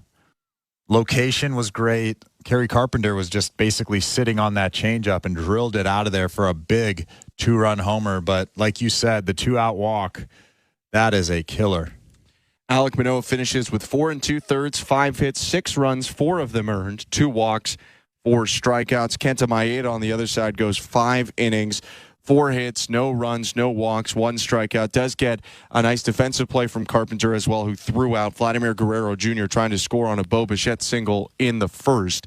This one ends 6-2 in favor of the Tigers, who go to 24-27. The Blue Jays 23-27. Detroit scores 6 runs on 7 hits, no errors. They leave 6 on. The Blue Jays 2 runs on 10 hits, 1 error. They leave 9 on. The win for Maeda moves him to 2-1. The loss for Manoah puts him at 1-2. This one took about 2 hours and 40 minutes in front of a crowd of 27,000 on a 27-degree sunny day in Detroit. And now Game 3 will be a big one tomorrow with the series knotted up at 1. Jose Barrios takes on Reese Olson, both of them with earned run averages below 3. That will be an exciting duel to watch. Coverage of that game, or game coverage at least, starts at 1. It's a 1:10 first pitch. You can come in and listen to the Blue Jays pregame show at noon with Show Ali. Hope you can join us then, and appreciate you tuning in tonight. For our technical director, Tom Young, producer Nick Blackmore, host Roger Lajoie, and my partner, Chris LaRue, I'm Ben Schulman. Have a good night. See you tomorrow, and get your calls in, because Blue Jays Talk with Blair and Barker starts. This upward trajectory to continue as he attempts to rebound from, let's face it, what was basically a lost 2023. What did you make of it tonight? Yeah, I think, look, the mechanics were a little erratic. The release point was a little off. I mean, he was 16 for 22 throwing strike 1. He gave up a couple of home runs to lefties off the changeup right to location. In his last couple of starts, that was down. It had late movement to it, the change of speeds. The difference between his fastball and his changeup speed was really good. The movement, the location was better. His sinker was in the zone 30% of the time. It's just not good enough, right? I understand that, there's 5 lefties in the lineup. He's probably wanting to throw more 4-seamers to the lefties than he does the 2-seamer or the sinker, but you got to be in the zone a little bit more. And we all know, I think, just because of his size, and he's never been a perfect mechanics guy, right? He's gonna, be a little all over the place, especially arm side, right arm's playing a little catch up. He misses up and away. I'm just very confused by why he wasn't throwing hard. Can you explain that to me? Everything was about a 1.5 hour slower than it normally is. Why is that? Like, you could get away with some bad pitches if you had the extra gear. Where was the extra gear at? That for me, the other parts of it you could understand sort of just because, it's Alek Manoah. That's what goes with it, right? He's more of a want to throw it to the big part of the plate and let it move instead of that perfect mechanics, locating it, dotting it down in a way. But I still don't understand lack of velocity. Explain that to me, Jeff, because I don't have an answer for it. That surprised me. As you said, velocity was down across the board. I mean, Lord knows it's not as if he's been overworked. Yep. I don't know. I don't know what to read. This is going to sound really stupid. I don't know what to read into velocity with Alek Manoah. I just don't, because it seems to me that quite often, even when he was going well, he would have games and you would look at the velo, you'd go, okay, it's okay, but it's not great. I don't know what role velo plays with Alek Manoah. Yeah, I think he's trying to find himself with the secondary stuff, right? He wants to sprinkle in some changeups. He's not always going to be perfect with that pitch. The extra gear with the fastballs will allow him to get away with things, right? 92, I can let that travel. 94, I got to get that geared up, right? For whatever reason, his 94 plays up. And tonight it just was more 92s than 94s. And that part of it, I just don't understand. It just didn't look like he had the little extra at the end. And he's had that in the last couple of starts, and that part of it, I just, was it lack of energy? Was it, just the force of, when he lifts the leg, pushing off the rubber like that for me, you can excuse the other parts of it, the not being mechanically sound and missing arm side. Like when he's not having a good game, Jeff, that's where he misses. He misses arm side. You've right? talked about that all the time. Yeah. Yep. Some of those pitches that he throws is very non-competitive, right? It's out of the hand. He's taking it. That's why the pitch count goes way up. He don't go deep in game. But again, why 92? It's just that part of it I just don't understand. I understand he's trying to throw more four-seamers because the sinker he just couldn't keep in the zone. Like 30% of the time is not good enough. Like that thing needs to be closer to 60%. That's why you're seeing more four-seamers than two-seamers. But jeez, man, get the extra gear, have a little bit more energy, and get after the velocity, and then maybe you could get away with a bad slider or a bad changeup. And again, it's not the end of the world. They didn't score any runs. I mean, Kenta Maeda was sort of pitching backwards with the slider and keeping the lineup off balance. And, when you add and subtract to a lineup like the Blue Jays, you're probably going to get them out. And that's what a smart guy did. That's what I said to you. When they made the change, they sent the other guy down. I said to you, it's not an easy get. On our show, this dude knows how to add and subtract. He knows how to pitch the weaknesses. He used the slider to set up the split change and the four-seamer. That's smart, right? That's called pitching, not throwing. And again, you do that to a lineup like the Blue Jays, even though they've been hot the last couple of days, you can roll right through them. So, yeah, again, he had some bad luck there in the fourth inning with plays not made, the little weird miscommunication in the outfield that you rarely see. I don't even know how to explain that. I was going to ask you. I'm going to throw out the numbers first. 416-870-0590, star 591, 888-666-0590. The Blue Jays 6-2 losers to the Detroit Tigers tonight. Third game of that series goes tomorrow at 12:35. Fourth game, a reminder, is an 11:35. First pitch on Sunday. It's part of baseball's Roku package, but we will have the game on Sportsnet 590 The Fan and Sportsnet. So it's not like the Apple games. We will have your regular Sportsnet crew covering that game. But I do want to talk about that fourth inning, Kevin, the fly ball off the bat of Vierling. I was going to ask you, what's the rule? I don't know if there's a rule in that play. Generally, you say the center fielder gets the ball. The center fielder, in this case, Kevin Kiermaier, probably got a better arm than Dalton Varsho. But my goodness, he had to run a long way to get to that ball. And it seemed to me as if it would have been an easier play for Varsho. Yeah, maybe. I mean, again, it's how much ground KK had to cover. It's the communication that Varsho's a hungry guy, right? He wants to catch everything. And That's sort of one of those plays where it's probably never going to happen again. It was, you got it, I got it, I'll take it. Nobody's getting it. Like, it's sort of one of just those plays where it's perfectly placed, and it's one of those innings where, Alek had, a 7-pitch walk before that. He had 4 pitches with 2 strikes. Like, it could have went a little bit easier in that inning. It just seemed like, and then the IKF play where I'd love to see him backhand that. I understand why he didn't, because there's traffic on the bases and you want to keep the ball in front of you, but he's a elite defender at third base. Like, I'd love to see him sort of set his feet, stop his feet, backhand that thing and throw a bullet to wherever he wants to throw it.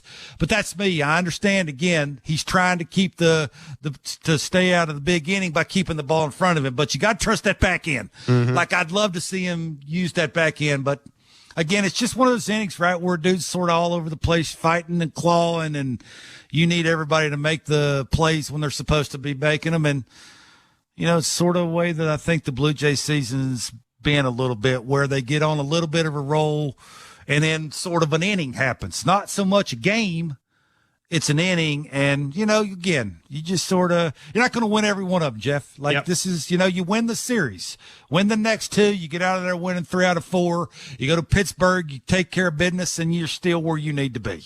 The Blue Jays scored a couple of runs in the 9th inning. They did have the tying run on deck when Andrew Chafin got Jason Foley got the final out. But way too little, way too late as the Blue Jays fall 6-2 to the Detroit Tigers. 416-870-0590, star 590, 1-888-666-0590. The numbers to call, as always. So, if you were Alek Manoah, and you've done a good job breaking it down, what does he take away from this? What do the Jays want Alek Manoah to take away from this, Kevin? Do you just simply rinse it, forget about it? Or do you want him to maybe use it as a bit of a checkpoint? Yeah, I think you got to, again, go to Pete Walker, the pitching coach, and ask, why is the velocity down? I mean, the weather's nice. You hadn't pitched a ton. Coming off 2 really, really good starts. Velocity was there in all of his pitches. He wanted the extra gear. He had the extra gear. Why was that not there today? Is that all mechanical, or is it something else? I would start there. If he takes care of the consistent velocity, I do think with the 2 fastballs, he can get away with some of the other pitches sort of being all over the place. And, again, he's been through a lot. Like, I don't think this is going to derail what he's trying to do or where he's going to end up at the end of the season. I just think sometimes, right, you need to, when you lose because you're doing it the right way. And I just think today, because of the lack of velocity and, he tried to work through it. He tried to get bigger behind the plate. I mentioned that today on our show, where you got to make his target big. Like, you want that starting in a place and ending up where he wants it to end up. You can't get tiny back there if you're the catcher, meaning you can't get closer to the hitter. You got to give him a big target. They were trying to mix it up and be unpredictable and catch him out front, throw more sliders and those kind of things. I just think get back, try to find the velocity. Be consistent with that, whether that's, still work on your conditioning, work on your arm speed, work on your release point, make sure you finish the best you can finish more consistently. I think if he does those things, everything else will probably take care of itself. Let's hear from the manager, John Schneider, on Alek Manoah's outing. I thought today it's going to sound a little funny, I thought he threw the ball well. He had a really good slider. He had good fastball early. We talked before about his changeup being important today, and 2 were hit for home runs that he left up in the zone. But I thought he did a good job of navigating. I mean, we normally make those plays, that behind him in that inning too, and I thought he did a good job. It's a weird hit by pitch to Keith there, kind of hit his shoelace. It was just kind of a weird inning and uncharacteristic of us defensively, but I thought overall Alek, he was better than what the line shows for sure. 416-870-0590, star 590, 1-888-666-0590. So that's the manager's breakdown of Alek Manoah's outing. And I think, it is important to touch on the plays not made in that inning because, Kevin, as you said, look, he's come a fairly long way from where he was last year when things weren't going well for him. But he's still not over the hump, I don't think, when it comes to being completely efficient. And I just, there's just too many pitches to get out of that jam. Too many pitches to get out of that jam. And then, honestly, I don't know about you, Kevin, but I think the fifth inning was predictable. Like I at some point I figured there would be a home run there. I just did. I thought it was predictable. Yeah, he walks a struggling hitter and then he throws the change up a little middle up and a good left-handed hitter hits a home run. Like it's sort of that. Yeah, I guess you could say that's predictable. Look, I just think it's self-correcting on the mound, right? That's his work in progress is when you're missing arm side, you're not, releasing it where you want to release it consistently. How do you self-correct, not do it a ton, right? And give yourself the best chance of getting, quite frankly, not a real good lineup out. Like it's, even though the dudes didn't make the plays behind you, he's been good enough lately to work his way through a bad lineup. And I just think, me personally, the inconsistency of the velocity of the two fastballs today sort of did him in. John Schneider was also asked about that play involving Dalton Varsho and Kevin Kiermaier, the error in the fourth inning, which really kind of sent Alek Manoah into a spiral. Yeah, I mean, you got two elite outfielders going after it. I think it was more so KK trying to be aggressive, and try to make the throw home to get green. And just, it's very rare for those guys to miscommunicate. It's the best outfield in Major League Baseball. So it was just one of those balls that was in a perfect spot for them and not so much for Varsh and KK. And I think that's probably the best explanation we're going to get. Yeah. On that play. I mean, I don't think you can add anything to that. I just think, again, it's 50 games into the season, balls that should be caught, catch them. Yeah, although, this defense has been pretty good. He's exactly right. It's the best outfield in baseball. Yeah. The best outfield in baseball catches lollipop fly balls with traffic on the bases to help a struggling pitcher out on the mound. I'm sure if you walk up to Kiermaier and say, "Should you caught that ball?" He said, "I'll catch it 40 times out of 30." And he's exactly right. So, yeah, again, I'm sure it'll never happen again. Let's go to Brad and Barry. You're on Blue Jays Talk. Go ahead, Brad. Hey guys. I listened to you, and I agree. Like, Manoah just didn't seem like he came out with the passion he needed to tonight, and you have an error that impacts it, all that. But again, it's a team loss. Like, the Jays really, in a game that they need to win, they must win these games because it's happening in every series. There's something or other. But one thing is for sure, the Jays are not scoring the runs that they need to. Like, in a game like this, they got to pin their ears back, and they just got to outscore Detroit. Like, they've got to find a way, but with this offense, it just seems this up and down moments. And, this puts them 4 games back. I get it. You all say it's early. But you see a pattern here with this team, and it's really they seem, reluctant to be able to get to that point where they, can outscore a team that they should in a meaningful game. Yeah, I mean, thanks for the call. I mean, I don't think that there was any lack of intent necessarily in this game. I just, I think Kenta Maeda pitched pretty well. But yeah, look, this is a team that scored nine runs in each of its last 2 games. And while I don't expect the Blue Jays to score 9 runs every game, and while, again, this just kind of reinforces the old adage, right, that there is really no such thing as momentum in baseball. Momentum in baseball is the next day's starting pitcher. It doesn't matter. You could have the hottest hitting offense in baseball. If you come in and Kenta Maeda does to you today what he did, you're not going to win the game. But I don't know, Kevin. I looked at the lineup. I looked at the at bats. I don't know. I didn't really see anything out of the ordinary there. It would have been interesting to see what would have happened if Vladdy hadn't been thrown out and the Jays had managed to get that early lead. I mean, I don't know if it would have made a huge difference, but that was really, just looking at my scorecard, I mean, that was really their best chance right until until the 8th inning, and then the 9th inning when they finally did score.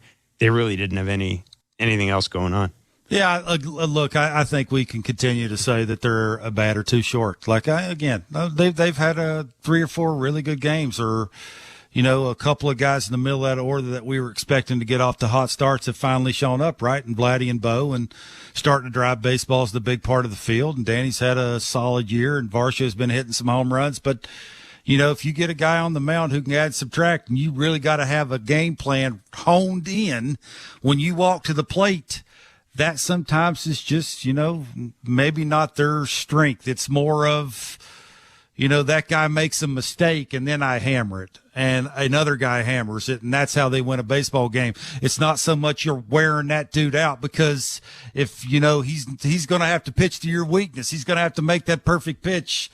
I mean, Maeda made some good pitches, Jeff, but was he perfect? Like, he hadn't subtracted really well. I said that to you today. Like, this is sort of the most frustrating guys, is the guys that are smart, been around forever, don't throw very hard, got a really good secondary pitch, going to use it to set up the other pitches, can pitch to your weakness. Like, you better be honed in. You better know what you don't want to swing at. If you don't, it's going to be 6-0 in the 9th inning. 416-870-0590, star 591, 888-666-0590. We will take a break and go back to the phone lines. It's Blue Jays Talk on Sportsnet 590, The Fan, and the Sportsnet Radio Network.